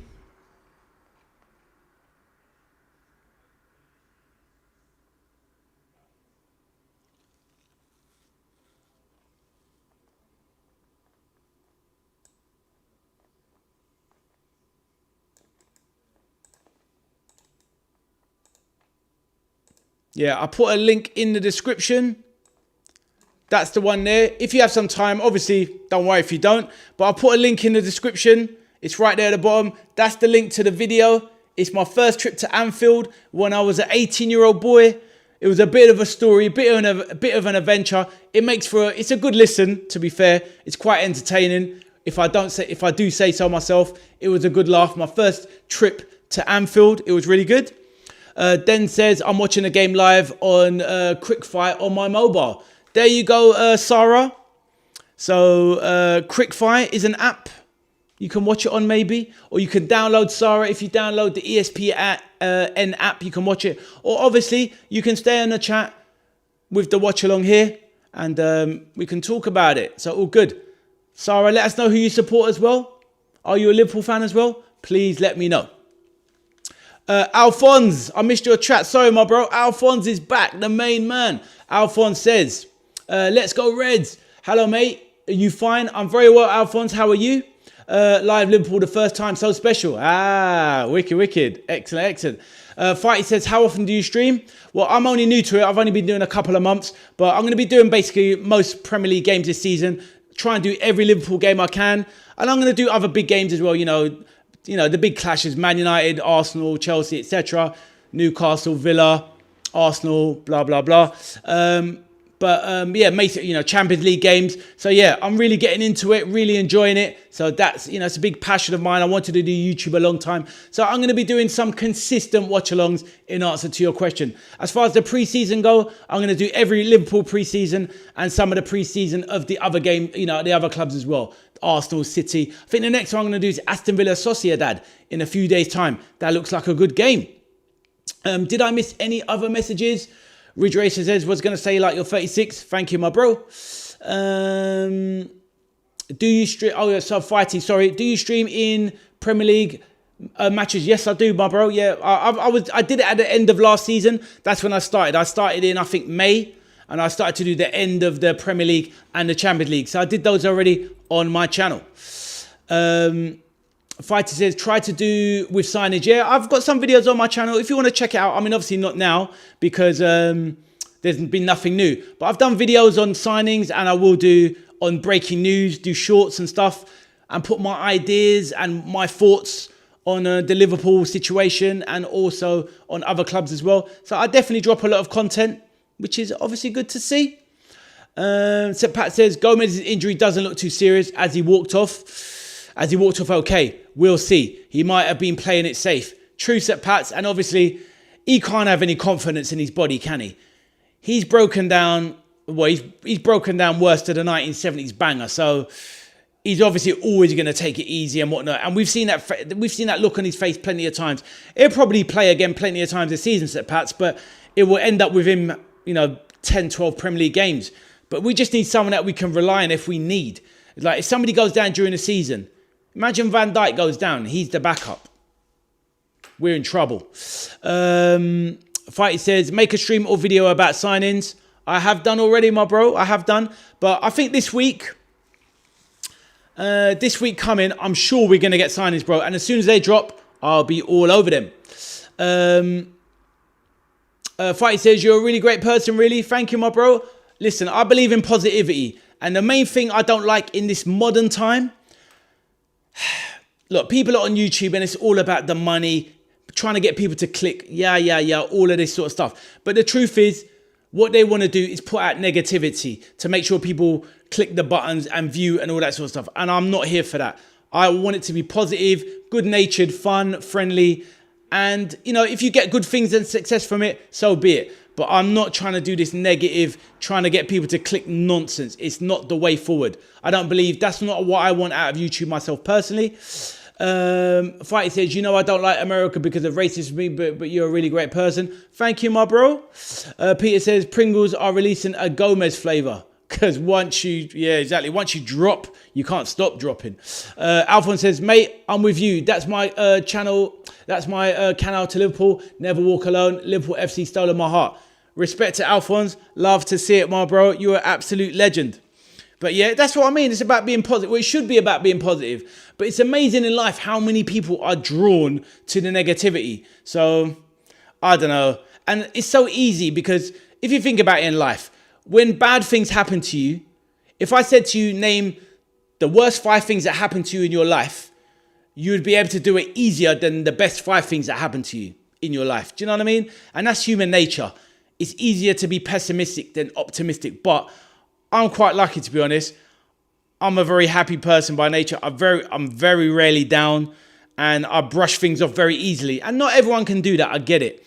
So I think it's best to try and, put that positivity out in life. As we watch the players warm up, Kirkhead's warming up, Soboslai warming up. So looking good. Alphonse said, oh, I read that one. Fighty says, yeah, that's really great because most of the streamers make us, the subscribers think we are nothing unless we pay money or donate. There you go, my bro. At the end of the day, this thing's a free platform. And don't get me wrong, I kind of get it. If you take it seriously and you put in a lot of time, I mean, I've made a lot of videos. I've put in a lot of time into YouTube, but it's a passion project. And if things come your way, so be it. But it's one of those things, isn't it? It's like, it's a little bit difficult as well because some people get so big that they can't read out every comment. It's impossible. And even my channel is very small, but sometimes I miss the chat and I try my best to read every single message. But there is going to come a time when I'm not going to be able to read out everything. But the good thing about when you start a journey with the new YouTuber is that I will never forget most of these people. It will be very impossible. So people like Peter was on my channel from day one. Sir Pat's in the chat this evening. He was the first person to talk to me on YouTube. Absolute legend, the main man. So I'm never going to forget Sir Pat's. I'm never going to forget Peter.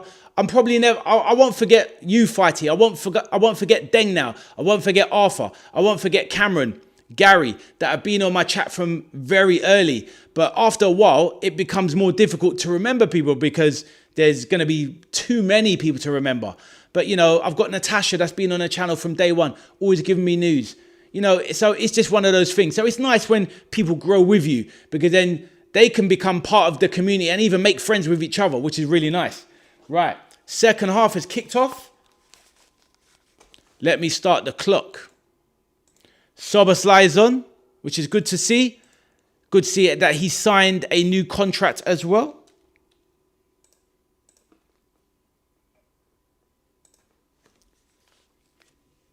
Sadly, my phone is dying. It is 2%. I will come always to you. Thank you, my bro. It will be an absolute pleasure.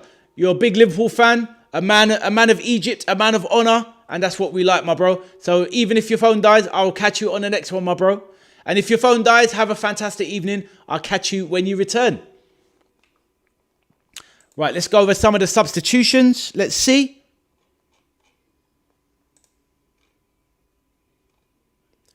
So Kirkes on for Simicaz. I thought Soboslai was on, but he's not on yet. No, Soboslai is on. Just not sure who he's come on for yet.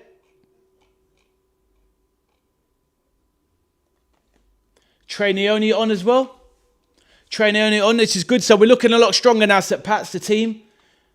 I've got big expectations for Trey Neone this season. Honestly, I would not bank, but honestly, I would try. Even if Liverpool lost McAllister for big money, I'd be happy to try and push a Wharton, try and go for a Wharton, and I would really start deploying Trey Neone at Liverpool, 100%. Trey and Fede on. Oh, Fede Chiesa's on as well. Not sure exactly who they came on for, but that's good to see. So, all right, so Harvey Elliott for Soboslai. Curtis Jones for Trey. And Soboslai's on as well, Peter says. Yep, see him now. Cheers for that, Peter. So Liverpool looking a lot more competitive. Anyway, how are you doing, Alphonse? How's your day been today, my bro? Please let me know.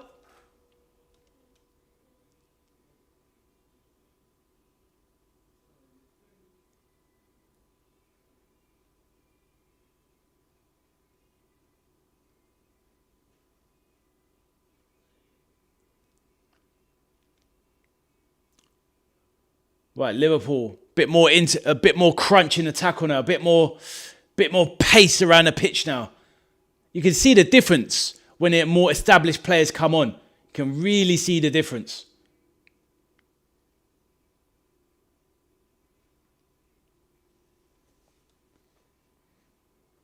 Enjoy, big lad. Looks very, very young though, obviously. More pep, exactly, Pete. Exactly, more pep in their step. Oh, and Arthur, you probably dropped off by now, Arthur, but because Arthur was saying the other day that Pep Guardiola had taken the Italian job, but no, he's refused it. So that means Pep is still available. I think the English FA should be over there trying to get Pep Guardiola to sign up to take over the England job. Right, Sunderland, dangerous, driving into the box. Cuts inside. Nice block there from Ndukwe. Marmadashvili gathers.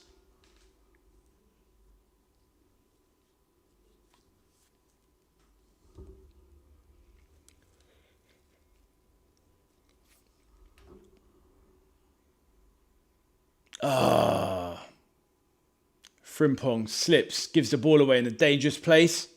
Ball into the box. 2-1, is that offside? No, 2-1. Too easy. Too easy. The only positive, I suppose, is Liverpool losing is maybe the online fans will put more pressure to get some signings. But to be honest with you,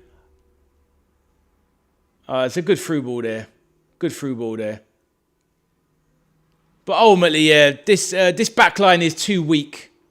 You can't have two centre-backs that are 18 years of age each. Ridiculous.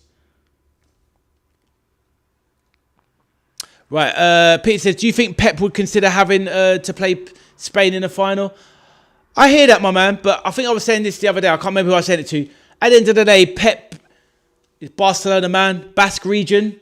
So don't always necessarily have that pure love for Spain in that way. So I think he's such a winner, such a professional. If he took the England job, he'd probably go all out and try and win it. Even if it cost Spain, I reckon.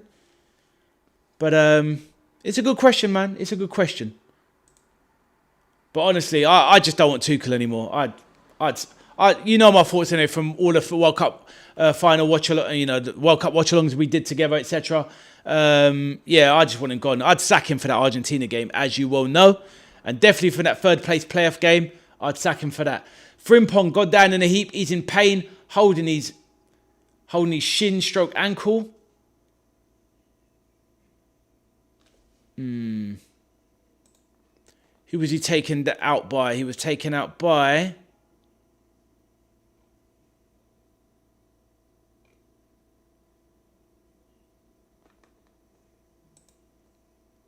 Peter says Frimpong looks done in. He's continuing, the lad. So that's good. Yeah, the way he was rolling around and holding his ankle, he didn't look good, did it? But fair enough. Right, good play there.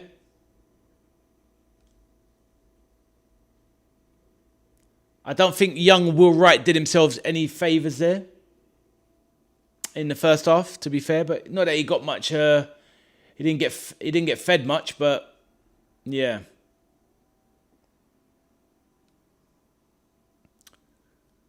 Soboslai dropping back into the back line.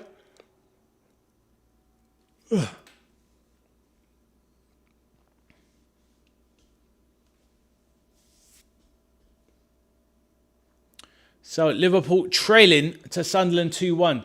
In all honesty, on the balance of play in the 50 minutes so far, it is a fair reflection, to be fair. I was concerned when I saw the lineups. Sunderland's team very, very strong.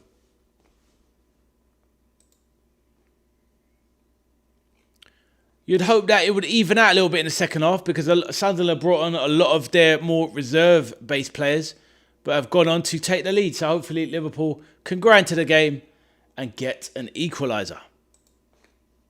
But it'll be definitely interesting to see the discourse tomorrow online once this result starts circulating around the internet. Will Liverpool fans be moaning left, right and centre about the lack of players?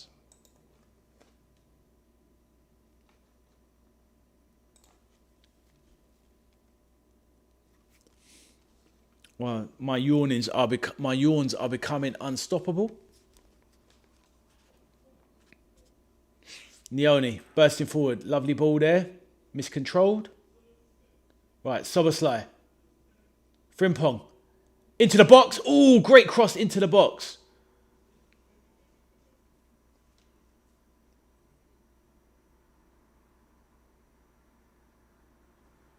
Kirkes was flying in, trying to get his bonce on the head of that cross. Great play there from Soboslai, winning the ball back. Frimpong Decent ball, great ball into the box. How does he not score that? Should have done way better there, Kirkes. If he times his jump better, that's an easy goal.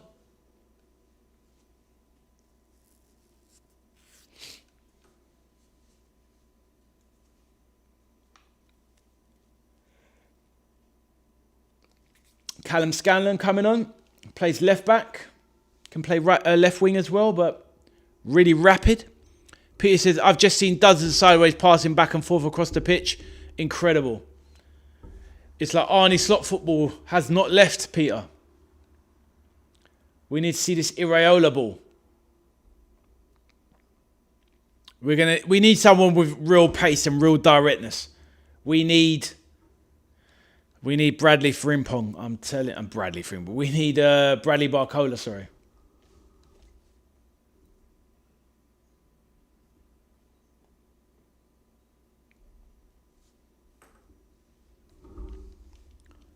Hello, Gary. Welcome back. Gary says 3 good goals. Yeah, 3 good goals in this game. Very true. Especially the first 2. Liverpool goal was good.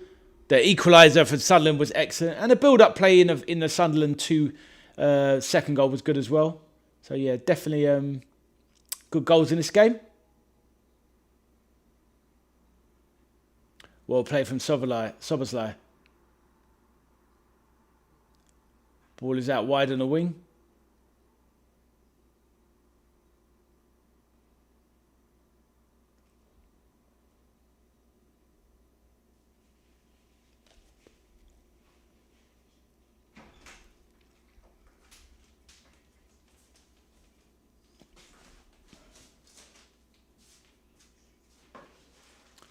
McConnell now, one of the survivors of the first half.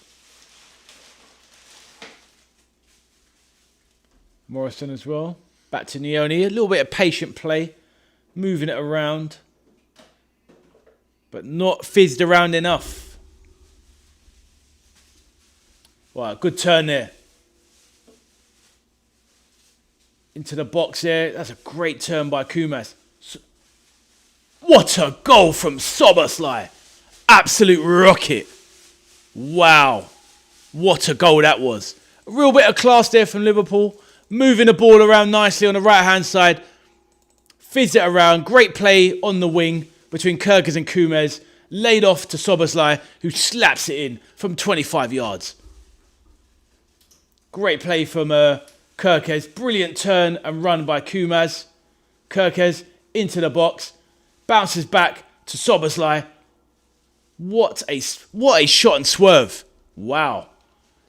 So, Gary, what you really mean is 4 good goals. The swerve on that goal was tremendous. What a goal that is. I was surprised that it went in. I thought that was going wide. It was like, what was that? Phenomenal strike. He just looks like he owns the place now. Yes, Philip, Sobo equalised. Great shot, wasn't it? He looks so comfortable now. He literally looks like the main man. He looks the part. He actually looks he kind of always looked the part, young, strapping, good-looking geezer, but he actually looks like he owns the place. So, big things from Sobo this year, Peter, Philip, once again this year. Great stuff. So, 2-2. Somebody mentioned that at the beginning. I can't remember who it was. Was it you, Peter, that said 2-2 at the beginning? And I didn't get one off Pat's earlier as well. I should have done. Alphonse, I hope you enjoyed that goal as well, my bro.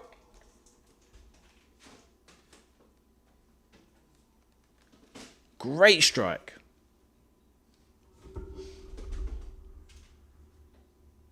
Our LFC buddy, MRI Tribe reckons Nico Williams could be got for 70. And he's a direct player. He is. I mean, look, I like Nico Williams. I do. Do you know what it is, though? I'm just a bit 50-50 on the output and whether he'd succeed in England. At the end of the day, I'm not too stressed about our wingers getting loads of goals. Do you know what I mean? If our wingers come in and get 5 to 8, I'm all right with that. As long as they assist 10, 12 times for Isak, I'm happy. So Nico Williams, he's definitely an assist machine. 70 million. If we can get him, I'll take him. But if it means hanging on a little bit more to get Barcola, I'm doing that one. So Pat says, hold on, ball into the box here. Kumas, nice turn there. Brought down. Right, so Pat says, mate, I sort of winced when I heard the news that Bezos might be investing. Can't tell you why, I didn't like it, but apart from cash, what does he bring? I hear that. Well, I've heard that a lot, said Pat. I mean, to be honest with you, you're a businessman, you're a business owner. I've been involved in some businesses before, not to your level, but I've heard a lot of people kind of have the same kind of reaction. They wince at the thought of, is it just because not necessarily Bezos? Is it because he owns Amazon and it's such a big corporation? What, great run there. Kieran Morrison, great feet, across surely. Oh my goodness. Does Scanlon not put that in? Great run from Kumas. He really looks a player. Great run from Kieran Morrison. He looks a real player. Great feet, great body feint. Puts it on a plate for Scanlon, who puts it wide. That should be 3-2. But yeah, so Pats, let me know what's the reasons why. Is it just because of the size of Amazon is too big? Is it because maybe it's more like an arm of the whole future streaming football and they want to get in early with Liverpool maybe?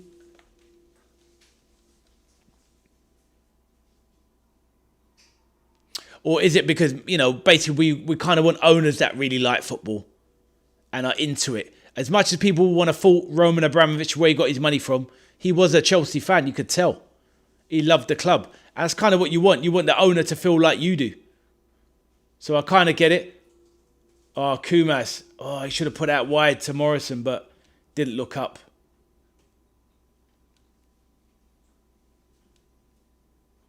So this game is picking up and flying by.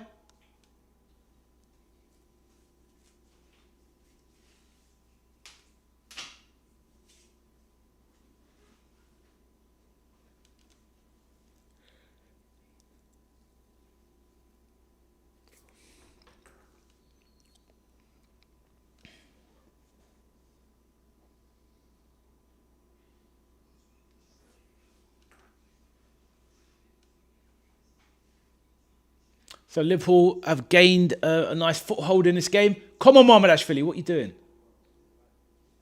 Can't fault Mamardashvili this game, but I am very wary of Mamardashvili.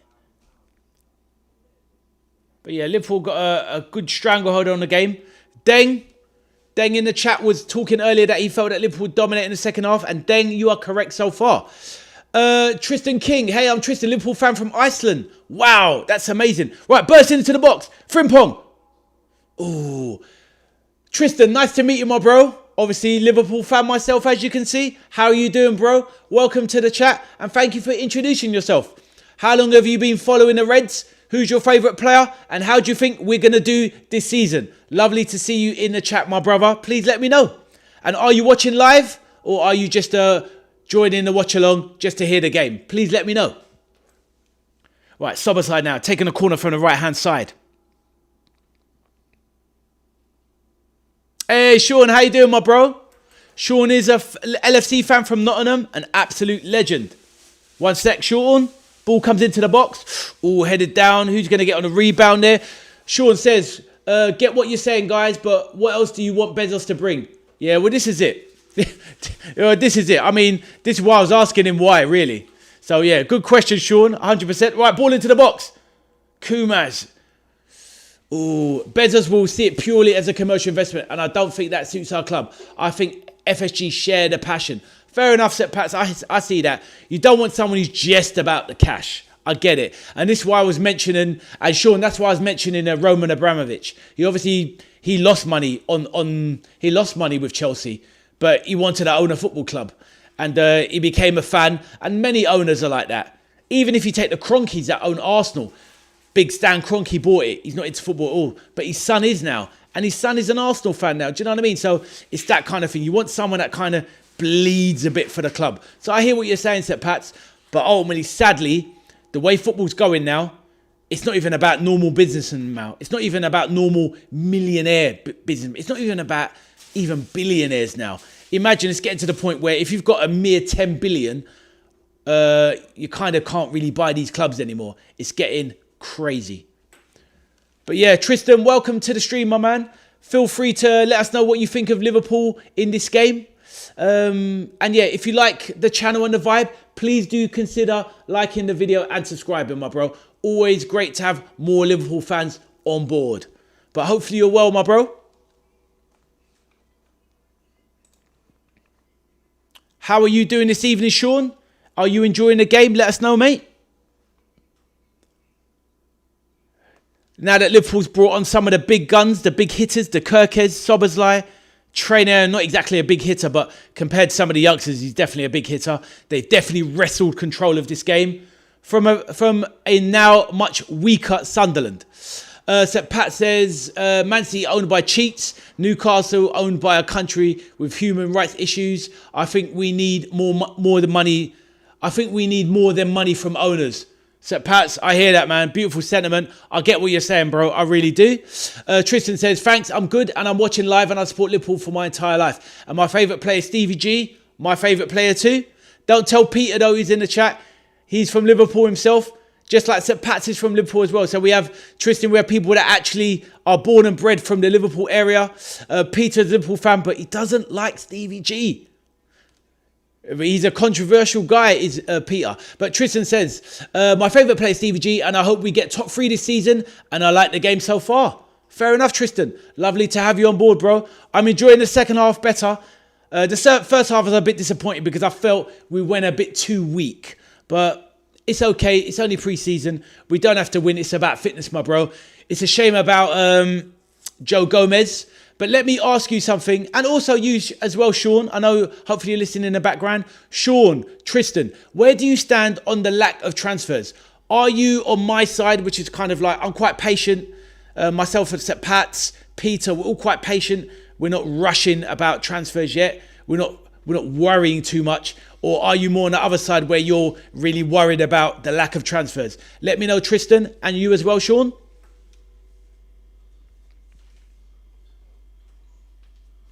But yeah, Tristan, while you're thinking about that, yeah, I just hope for a good season. Let's see what transfers we bring in. Maybe a title push, but definitely let's hope for a top 3. We need to qualify for the Champions League and maybe a cup run as well. These are the sentiments echoed by Sep Pats as well. That's what he wants, and we're kind of on the same page. Tristan says, I'm patient. That's good to hear, my bro.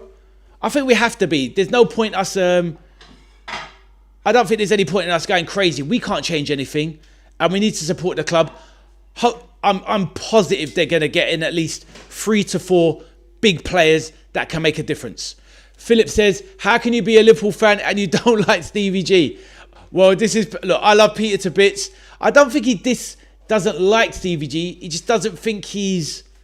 I'll let Peter explain. Peter, if you're there, sorry to throw you under the Stevie G shaped bus. But yeah, I know you're not a massive Stevie G fan. But honestly, Stevie G is my guy. Absolutely my guy. Any player that can open up the rucksack and say, guys, get on board. I'll take you to the Champions League trophy in Istanbul. Honestly, what a G. How many players have had a final named after them? The 2006 FA Cup final is named the Gerrard final. Honestly, the guy is just the GOAT.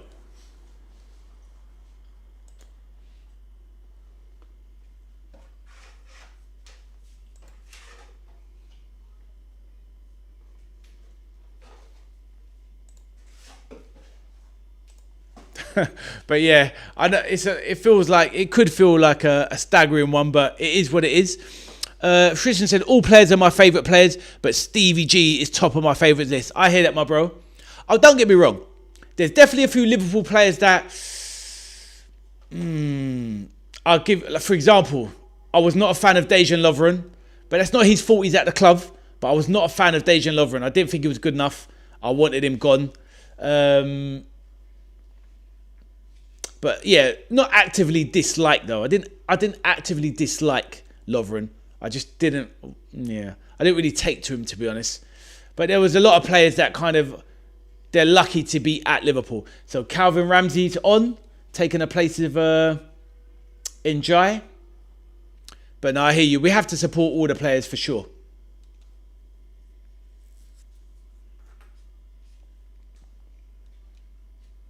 So Freddie Woodman on as well. They look like they found Freddie Woodman out of The Only Way is Essex. Like, it should be on the show. Philip says, my favourite player has always been Phil Neal.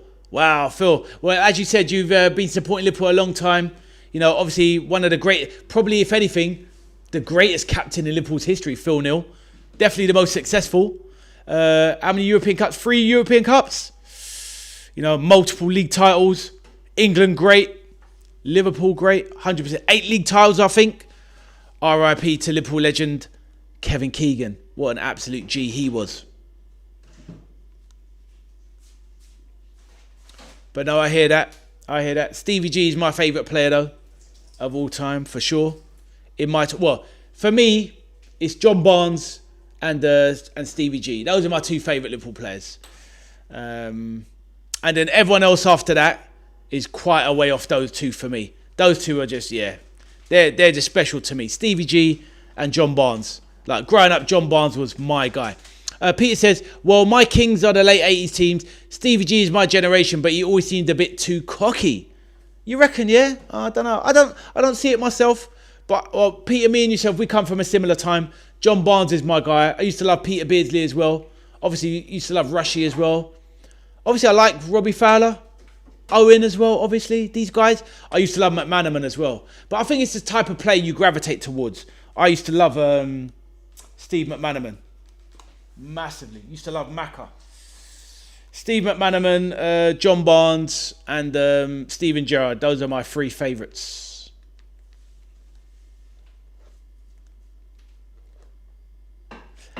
Getting into the more modern player, I do love me some Sadio Mane, obviously some Mo Salah, and Virgil van Dijk. Virgil van Dijk's the top of my favourites of the newer generation. Alisson as well, honestly. But yeah, you know what? We can obviously talk about all these guys forever. Absolute legends. 4 Euro, that's it, Phil. Do you know what, Phil? I was trying to do the calculations in my head. And I was thinking, was Phil Neal 4 or 3? And you're right, it was 4. You're right. Sorry, my man. You're right. Bang on. 4 European Cups and 8 league titles. Yeah, absolute G of a player. Just good at right back as well. Centre back, he could play all of those positions. No problem.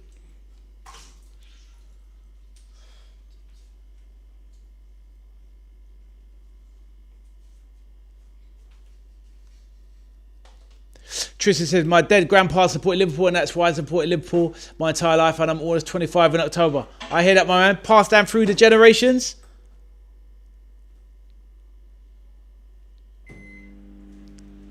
But yeah, see, your grandfather gave you that gift, Tristan. He gave you that gift. Right, ball into the box, surely. 3-2, that's the one. Chiesa on the score sheet. Does he have a future? Federico Chiesa.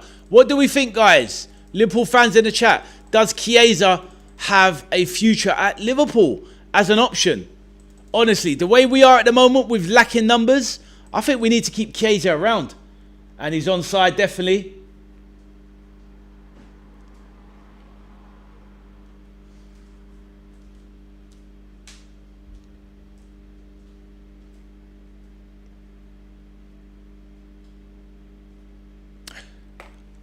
I think he's ace. Who's that, Peter? What, Phil Neal? Oh, Fede Chiesa. Sorry, mate. Yeah, obviously you're talking about. I did ask the question. Sorry, mate.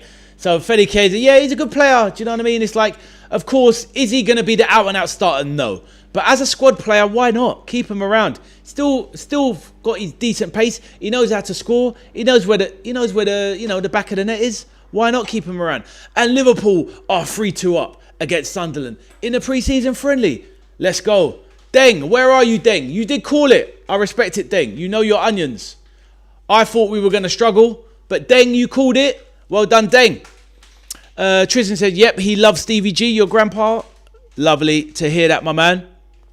And it's really nice to hear that, you know, the love for Liverpool has passed through the generations through your family. Absolutely amazing. What about your dad, though? Is your dad not a football fan?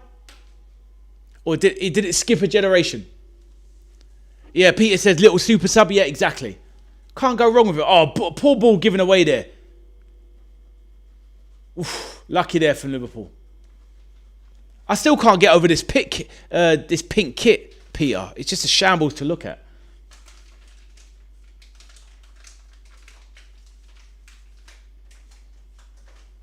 Kirk has foul there.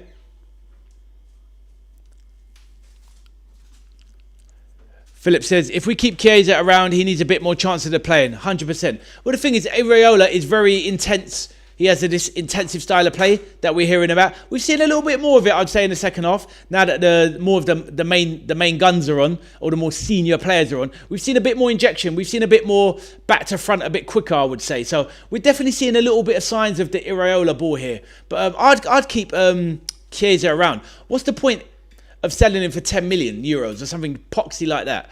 You need a body, experienced international, is in his prime of his age, 28 years of age. Keep him around. And give him some playing time, as you're saying, Phil. Szoboszlai clears for a corner.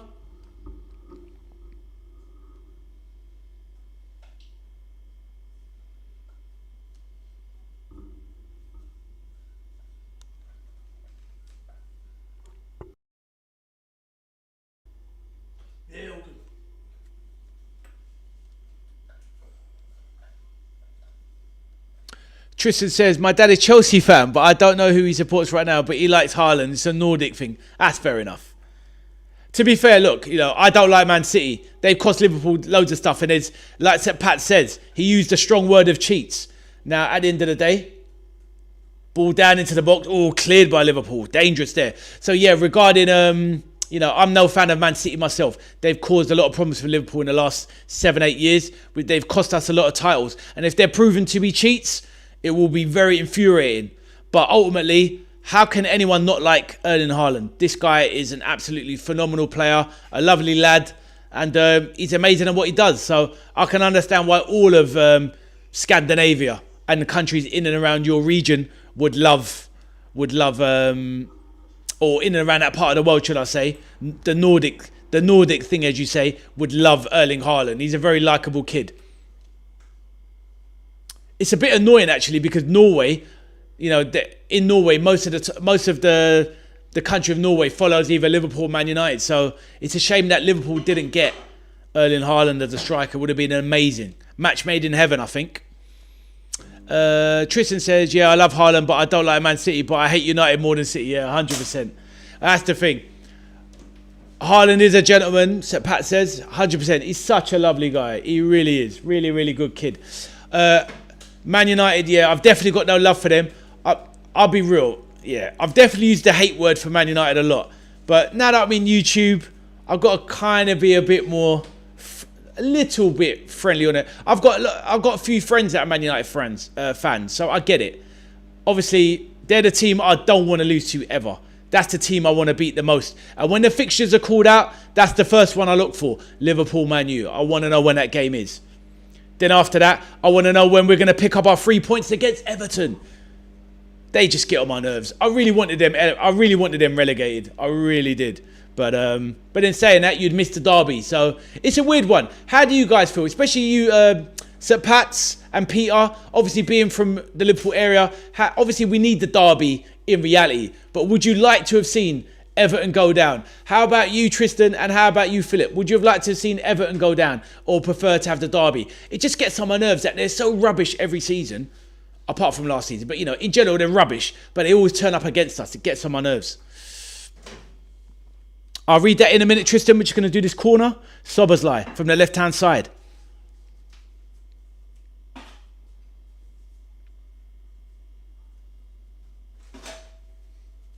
Floated in. But no, outside. Gone for a special one there. Plays down into the box off of a volley. Surely oh, what a clearance there. Wow. Right, Tristan said for us in Nordic, it's Zlatan and Haaland. Well, you can't go wrong with those players. Zlatan, one of the greatest players in history. He's definitely very... Obviously, he's rated in history, but he's actually underrated in history. For me, it's hard to put, obviously, that... If I sat down and thought about players, and I went through my personal judgment of players and what I've seen in my lifetime, like Zlatan would get into the top 20, 25 most special players in history. in my opinion. But it's all about opinions. Peter says they always escape relegation, the Blue Noses. They do. You got to give it to them. They know how to get out of a scrape. Right, corner comes in. Good catch there. Tristan says, yeah, I wanted Everton to be relegated. Also Tottenham instead of West Ham. Do you know what? I do have a bit of a soft spot for Tottenham because I grew up in and around Tottenham. A lot of friends that are Tottenham fans, and but yeah, I kind of wanted him to go down, to be honest. But Peter definitely wanted Tottenham to go down. Philip says the first match I look for is the United match, which my mum hated as me and my dad was always arguing, seeing as he was a United fan. I hear that, Phil. I hear that. I don't know, Phil. Obviously, I know you're slightly older than me and whatnot. I don't know if your parents are still alive. Hopefully, they still are. But yeah, I'm sure you had a few ding-dong battles with your dad over the football, and your mum probably stressed about it, bless her. But yeah, I love hearing these little things, man. It's amazing, right? My mum was a big Liverpool fan, and before she passed away, I took her to Anfield. In 2005, I took my mum to Anfield for her one and only visit to Anfield. I took her to watch. I was telling Peter this story. It was I can never remember the team. Peter, remind me, is it Gask or GLS Ask or something like that? It was in the Champions League qualifiers, and we lost 1-0. And we were scraping. We were holding on not to go 2-2. And that was in the season when we won the Champions League under Benitez.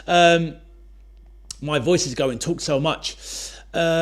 So Pat says, mate, to be honest, I want Everton to beat everybody but us. Half my family are Blue Noses, but the majority of Blue Noses hate us. Well, this is it. This is it, St. Pat. You know what I mean? It's like, obviously, the success that Everton have had, the lack of success that Everton have had since the mid-80s has led to this despisement from them. Because obviously, they're in our shadow. But ultimately, it's kind of understandable because they've literally become Liverpool's little brother. And I think what the problem is, you'll know this anyway coming from the area, is that they used to be not on par, but there was a time when Everton it was level pegging. It was very, you know what I mean? It was neck and neck. And they probably see their future as, and I think you'll understand this as well. Philip, you will as well. Peter, you will as well, because we come from that time. Because of because after Heysel, and we were banned from Europe, that cost Everton a lot of success. They would have been in Europe. They would have been in the European Cup. They would have got money. And they probably lost a bit of history, prestige, and a chance to grow. And then by the time we came back out of Europe, came back into Europe in 91, and obviously, or 90, 91, etc., then Man United started to take over. And maybe Everton feel like they missed out because of us. You know what I mean, in quotes. Heysel wasn't our fault, but we got a lot of the blame at the time. Liverpool got a massive portion of the blame for being out of Europe. And I never thought about it much as a kid, but growing up, and you think about how big that was, that 6 years when we were banned from Europe, absolutely despicable from UEFA. But yeah, so Pats, I hear you, bro.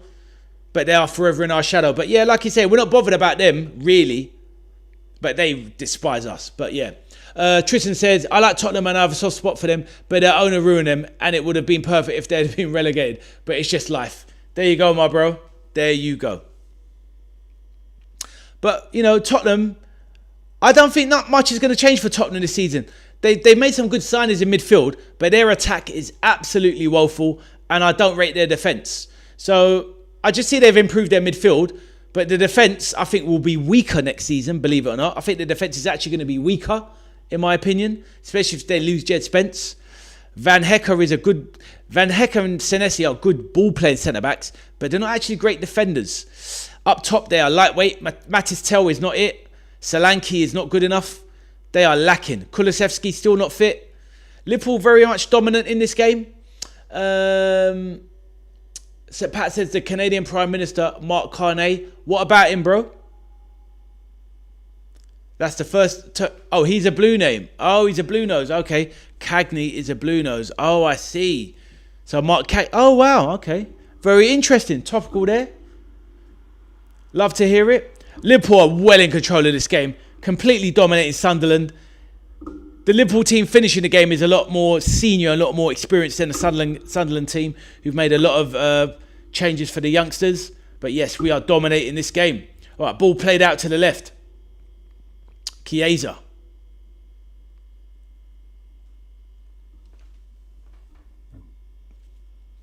Tristan said Carney. So his name's Mark Carney. Okay, cool. Fair enough. Good knowledge there. So Pat's love to see it. Tristan says, I want to keep Chiesa because of the injury, if there are injuries. Yeah, I hear that. Graz AK, that's the one. Yeah, so I took my mum to Graz AK. It's weird, I went to the match and I can never remember their name. But yeah, Graz AK. It was a horrific match, mate, as well. It's a horror match. Losing 1-0. And those are my first 2 visits to Anfield. 0-0 versus Middlesbrough. And a 1-0 loss to Graz AK. Absolutely diabolical.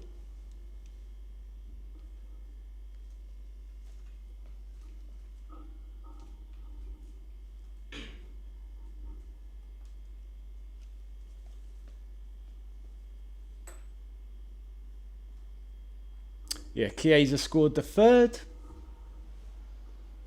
Is Liam Neeson one of us? Well, apparently so. He's meant to be, right? Obviously, the Irishman, the actor. He says he's a Liverpool fan. I don't know how much he knows about football. Someone who definitely is a big football fan, actor. What's his name? David Cassidy. Dave Cassidy. Big actor. Right, here we go. Soboslai. Come on, surely. 4-2. There it is. Great goal.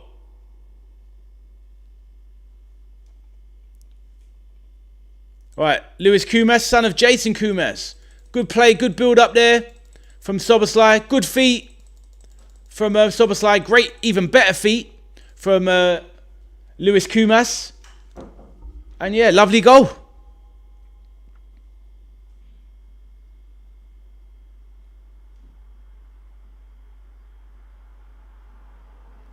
So Soboslai, good harassing play. Scallon, Ione, good reverse ball there from Chiesa. And Lewis Kumas, good finish.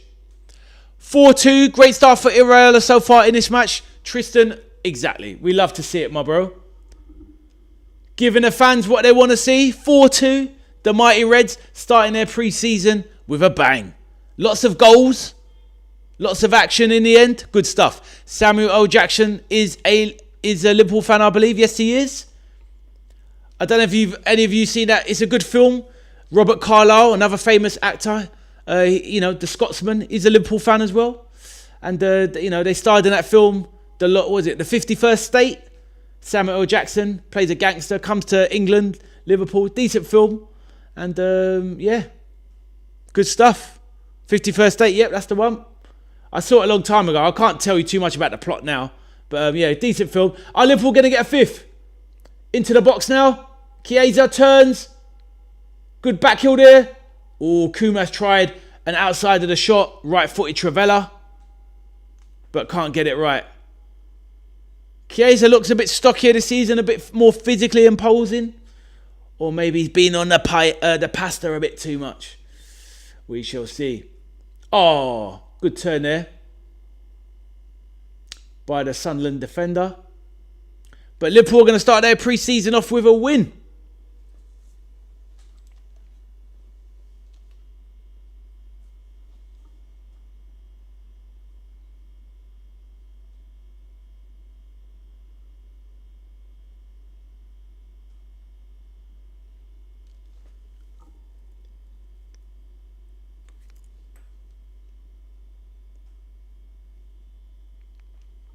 The commentary, Ray Houghton, a former legend of the club. Really like Ray Houghton as a player, actually. Definitely a cult hero at Liverpool, late 80s. Kind of a little bit in the shadow of Beardsley at the time, but, Ray Houghton was an absolute top-class player. But yeah, in the commentary, talking about Nione. Nione's had a good game. He's been all over the place, bossing parts of midfield. I've got high hopes for Trey Nione this season. Honestly, I'll be real. A lot of people worried about McAllister's legs. I personally think McAllister's legs are gone for the Prem. If I could cash in, I'd I would sell. I would move on McAllister. And I'd be comfortable blooding Trey Nione this season. I really would. I think he's got everything in his game to get to the top. Tristan says, I heard Dr. Dre, the rapper, that is took Eminem under his wings, is a Liverpool fan as well. I did not know that about Dr. Dre. Fair enough. Fair enough, bro. So Pat says, mate, we get film companies shooting all the time in Liverpool. It seems to have took off in the last 10 years. You're right. Obviously, I don't watch a lot of TV, I'll be real. I don't really watch TV. I know they got that famous gang drama based in Liverpool. I can't remember what it's called. But yeah, I kind of don't watch TV myself anymore. But, each to their own. But, and I tell a lot. I do watch the odd series, but it's very infrequent when I watch a film or TV. But yeah, Liverpool, it's definitely, I think it helped obviously being a city of culture a few years back, put itself back on the map, which is nice to see. But like you said to me the other day, Seth Pats, I need to go and see the Everton Stadium, the Hill Dickinson Stadium one day.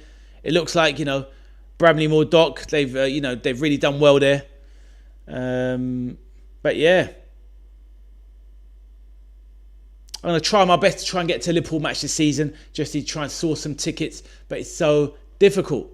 Dr. Dre and Eazy-E, real mofo G's.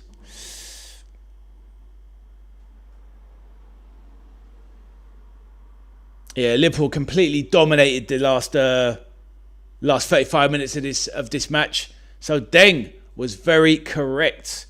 I rate it. Deng, a new subscriber to the channel, earlier having a chat with me, told me that Liverpool was going to dominate the second half. And he was correct. So Pat says, mate, next time you're up here, we'll look after you. Nice one, Seth Pats. I'll let you know, my bro. 100%. I will get up to LFC for sure. And Liverpool in general, should I say. Yeah, it's been a good few years. I think I was telling people the last time time goes on. I can't remember if it was, the last time I was up there must be about 4 years ago now, I think. About that. Liverpool 3, Benfica 3 in the Champions League. That's the last time I was there. Too long. It's been too long.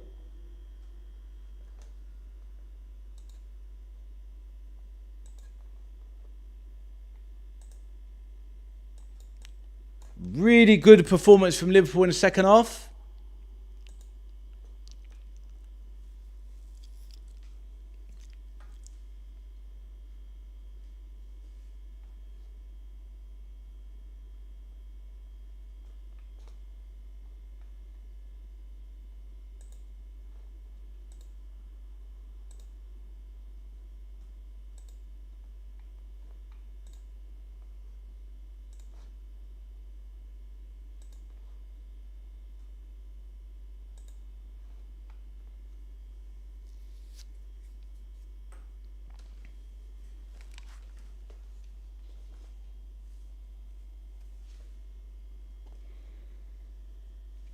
Tristan says, the match is over and you are a little bit behind. Yep, over.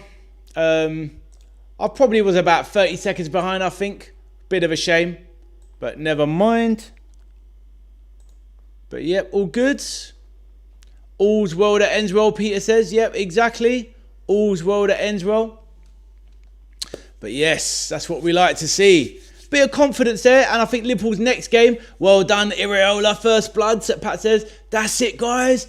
LFC on the march. I'm pretty sure the next game, it's either Wrexham or Leeds. I'm pretty sure it's Wrexham next. I think they play Wrexham in Chicago, maybe. And that's on the 29th. So what would that be? A Tuesday or Wednesday? Yeah, Wednesday that will be. Hopefully it'll be a little bit earlier. Hopefully so. We shall see. But, decent little start to pre-season. Was a bit worried with that first half display. But, let's hopefully by the time we get to play Wrexham in the next game, there's be some Liverpool signings.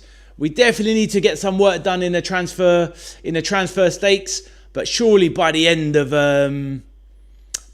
July, we'll have one more in through the door. Tristan says, "Yep, nice start." And yes, with the next game, we're gonna have Van Dijk there. We're gonna have Wirtz there. We're gonna have Isak there. Who else will be there? Cody Gakpo will be there. So a lot of the team will be a lot stronger naturally anyway. And I think it's going to be a bit of a goal fest when we take on Wrexham because they're a bit of a story in themselves. So yeah, it is a really good start. First blood, as Pat says. Wolsey says, beating the under-21 squad second half though, got battered first half. Well, Wolsey, this is true. This is true. But in saying that, you could also say that in the first half, Liverpool were the under-21 squad themselves. And they kind of got battered themselves. So Oh, yeah, well, you did say that. Yeah, we got battered first half. Wolsey, are you a Liverpool fan yourself? Please let me know, my bro. But yeah, I was definitely worried in the first half. But, you know, as soon as some of the bigger hitters come on, not that, like I said during the watch-along, not that Trey Naoni is a big hitter, but compared to some of those lads, he's been training with the first team for 18 months now. So he's definitely a big hitter in comparison. So once we bring on the likes of Naoni, Chiesa, Szoboszlai, Kirkez, we was always going to get back into the game. But Sunderland started very strong in that first half. That was more or less, I was saying to St. Pat's in the chat, it was more or less their first team in the first half. So we did quite well considering we got roughed up in the first half. So it's all good. But nice to have you in the chat, my bro. Please let me know if you're a Liverpool fan. Doesn't matter if you aren't or you're not. All people are welcome on my channel. Tristan said, it's funny, Wrexham beat Man United. Yeah, they did, didn't they? I know, exactly. We love to see it. We love to see it. But I know Man United had another game the other day. I think it was on Thursday, but I didn't catch the result. I don't know how they did. Hopefully not successfully. Tristan says, I'm also a Wrexham fan because of Ryan Reynolds, because I love him. Fair enough. Like the Deadpool actor, he's a funny guy. Do you know what my favourite film of his is? The one where he's a Van something. He's a party organizer. I think he did 2 films. It's the first one. Van something, the party organizer. Van something, the party liaison. That film is wicked. Proper jokes. But I can't remember what I'm thinking of Van Helsing. It's not that, but it's Van something, the party liaison. You need to watch that film. It is jokes. It's one of his earlier films. It's really good. Natasha says, not so hot, hooray, is actually raining outside. Yes, Natasha. The last few days has been very, very warm. Natasha, what did you think of the Liverpool friendly, if you watched the second half? Tristan says, you know the one I mean. Fair enough, my bro. Really good film. Yeah, I do like Ryan Reynolds. Funny guy. Wolsey, let me know, my bro, who you support. Hopefully you're a Liverpool fan. And if you do, and you like the vibe around the channel, please hit like on the stream and subscribe to the channel. Help your boy on his journey. Natasha says, okay, but did not impress me. I know you have high standards, Natasha. Not even the second half. I thought we did quite well in the second half once certain players came on. It wasn't the greatest. A little bit scrappy in places. But I thought Trey Naoni was good in the middle of the park. And Chiesa was decent as well. Peter says, cheerio, chaps and ladies. Good night, Peter. See you soon, my man. You take care. Have a top one. I'll be wrapping up the stream soon, but I'll stick around for a few more minutes. It is getting late, but obviously anyone wants to drop a few more messages in, I'll be happy to read them out.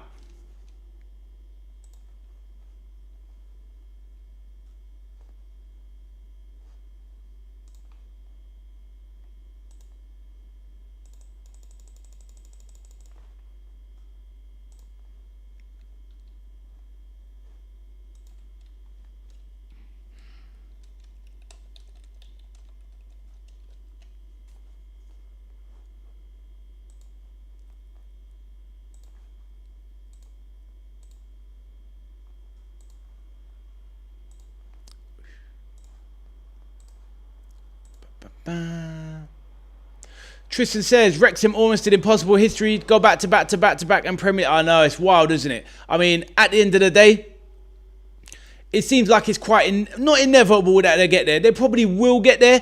But the thing is, with the English pyramid, it's definitely impressive. But it's been done before, you know, as in Ipswich went from 2 to 1 to Championship. No, sorry, they went from 1 to Championship to Prem in 3 successive seasons. Very impressive. It's been done by a few teams, but not all the way to the Prem. Usually when it gets to the Championship, Tristan, that's where it gets sticky. And Wrexham, obviously, they still got to the playoffs, so they still got close. So maybe this season with a bit more money and a few more players, they're definitely picking up some players as well. So it'll be interesting to see how they're getting in the next game versus Liverpool when we play them on Wednesday. Natasha said, need the World Cup back. Natasha, you joker, to get that top quality back. So Pat says, see you next game, Ade. The channel is building nicely. Thank you, my brother. Appreciate it, Pat. See you soon, mate. Have a good start to your week. And love to Jan as well. Cameron says, good stream, bro. Thank you, Cameron. Jonathan Wisdom, welcome to the chat. There's a few mistakes though, but with this performance, imagine us with our full squad. I love to hear the positivity, Jonathan. We love to hear that. And that's what this channel's all about, positivity. Let's hope we get a few more transfers in. Well, at least by August the 2nd, we need at least 2 players, and I think we need to get that winger in and a centre-back ASAP. Joe Gomez going down, Jonathan, it's a big worry. I mean, we weren't going to rely on him anyway, but it's kind of highlighted that we need that squad depth. But yeah, Chiesa, let's keep him around. Jonathan, I'm with you, my bro. Let me know who you want to bring in. Are you on the Bradley Barcola train? Let me know, my bro. All good. Tristan said, yeah, they almost did that from National League to Premier League. It's very impressive. 100% Tristan, you are correct.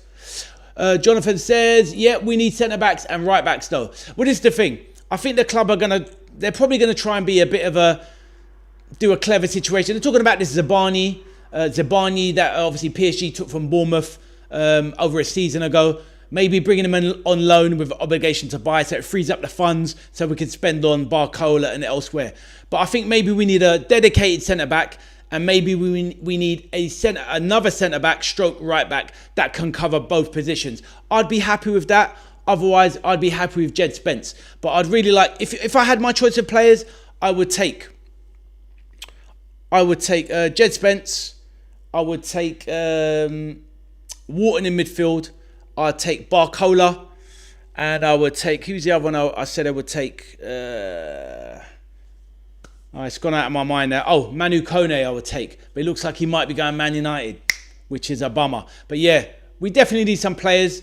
But we will get them, I'm sure. I'm very positive. But yep, lovely chatting to you, Jonathan. And welcome to the channel. If you like the vibe as well, please do consider dropping a like on the stream and subscribing to the channel and help me on my journey to grow the channel and build a nice community of friendly people that support Liverpool and other clubs as well, but obviously primarily Liverpool. But thank you for your comments. Wisdom says, Jonathan says, I don't need Barcola. Fair enough. Though right now we need a natural right winger. If we want Barcola, it's just to buy him to play with the squad for just 1 year, then sell Gakpo. I know where you're coming from. What's your idea with Koundé? Oh, see, I would take Jules Koundé because, all right, he's not the greatest centre-back in the world, not the biggest guy, but he can effectively play right-back and he can cover at centre-back. So he gives you that functionality. So I would definitely take Koundé. 50, 55 million, 27 years of age, prime of his career, prime of his physicality. I would take him 100%.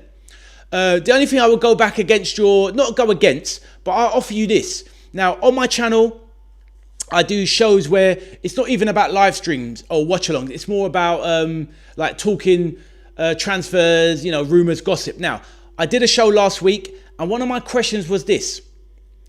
Now, Jonathan, I don't know how old you are, how long you've been following football, but I come from a time when we didn't have inverted wingers. We don't have to, guaranteed, have to have a right-footed winger. A right-footed. We don't need to have a right winger that is left-footed. Basically, we don't need to have a player that cuts in and shoots on his left, because we are moving away from the days of our wingers getting the goals. Now, of course, we want wingers to get, 7 to 12 goals a season from the wing, if possible. That's a good return. But I'm happy with having a right winger that can unlock Isak. Help Isak get 25 goals a season. Let that right winger use his right foot to get 15 assists.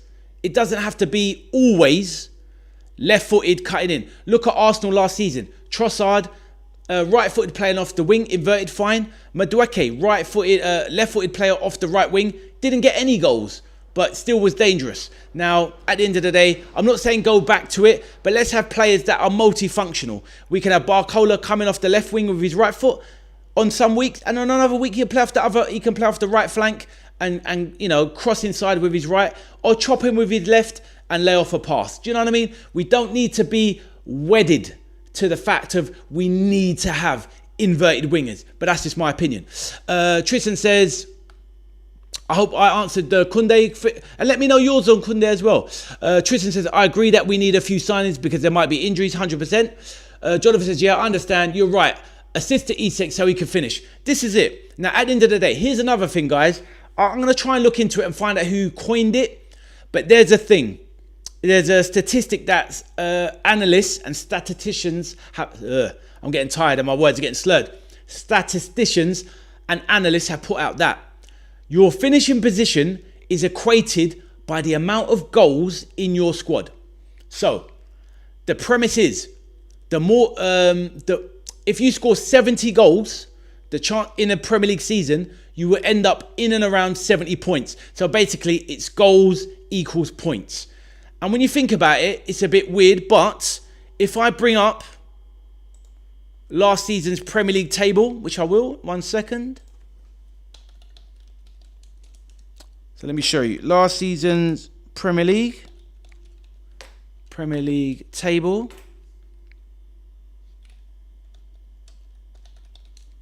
So I don't know if you've heard of this, but let's see. I'll show you what I mean. Right. So let me know if you've heard of this theory.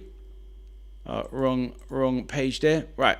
So as you can see there, we can see how true it is. So, all right. Now Arsenal a little bit of an this is a little bit of an underlier here. So let me read out the comments and I'll come back to my point. Tristan says, I'm glad Liverpool are not going for Vinny Jr. because of his wages. Yeah, they won't go for him anyway. His mentality is not right. He doesn't work hard enough off the pitch for Iraola. And he's a great player, obviously, but it's all about him. He's not a team player, basically. Right, let me bring on my point here. So hopefully you can see what I can see on the screen. So Arsenal a little bit different. They scored 71 goals, but got 85 points. So they didn't really score that much. And if that kind of makes sense with their forward line, if you think about it. Look at Man City, 77 goals, 78 points. Nearly a point per goal. Perfectly. Look at Man United, 69 goals, 71 points. Very close. Aston Villa, they're the opposite of Arsenal. 56 goals, same as Arsenal, sorry. 56 goals, 65. Look at Liverpool, 63 goals, 60 points. So do you see my point here? Tristan says, cocky player, but good he is. Yep. So going back to what you were saying, Jonathan, this is why we kind of need more goals in the team, whether it's from Isak or from the wingers. We definitely need to add goals to our squad. So do we have more than 60 goals in us? Do we have 70 plus goals in us? That is the question. So hopefully you understood that. Jonathan says, and in my opinion, we need a proper DM though that can make good tackles. 100% Jonathan. Now you asked me who I wanted. I did want Adam Morton. Now he's not a strong DM. He's not like a six like that. That's why I want Manu Kone, because I think Manu Kone working alongside a Wharton would be phenomenal. But if I had to take one, I would take Kone first because he has the defensive abilities, to help protect the back line. So protect Van Dijk and Xhaka. So yeah, that's what I would be looking at. So Kone, Barcola, Kunde that you brought up, very good. And yeah, those would be my first three anyway. But I think we need at least 4 to 5 more players to go on top of Victor Munoz. But yeah, what did you think of what I said about the goals? Jonathan says, yeah, I was thinking Manu Kone and Yao Gomez, but now he's signed for Villa. I thought we might get Yao Gomez. I would have been happy with that signing. But it's now looking like Kone is going to Man United, apparently. Unless Liverpool dive in there last minute. We shall see. Maybe we can tempt him. Tristan says, I'm happy Sobo signed contract extension for many years. 100%. And Sobo looks like a player that he looks like he's ready to take over and be the main man here. He really looks like he wants to be the main man at Liverpool. So, yeah, look, the way he took his goal today, absolutely phenomenal. So, yeah, let's hope we have 5 more years of Szoboszlai doing his thing. 100%. Jonathan says, Sobo wants to make history. Let's hope so, Jonathan. Jonathan, where are you from, my bro? If you don't mind me asking, are you from the UK yourself? Please let me know, or are you from another part of the world? Iraola will love him a lot. Oh, 100%. He's perfect Iraola player. Tracks up, bundles of energy, dives into the tackle, up and down all day long, gets goals, can turn over the play and start breaks, and can get part of the build-up as well. Top player. Nigerian-American brother. Well, Jonathan, wisdom. That's why I asked, because I saw the surname and I thought, this gives me Nigerian vibes. My name is Ade, so you know where I'm from, my bro. I am half Nigerian, half English. Maybe the looks don't say it, but I'm half Nigerian. There you go, my bro. So you are my brother. Tristan says, long-range specialist. long-range specialist, and he reminds me of Stevie G. He definitely has the Stevie G traits, 100%.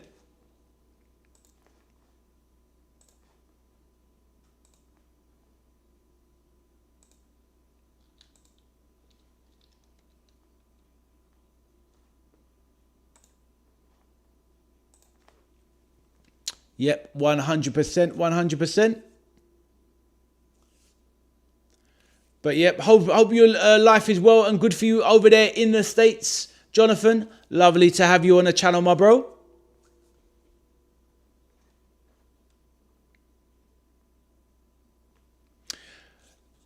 Jonathan says, now I can go reply to a Man United fan who posts on here that we're losing today. There you go, my bro. There you go. Wicked, Jonathan. Love to have you too, my bro. Much love your way.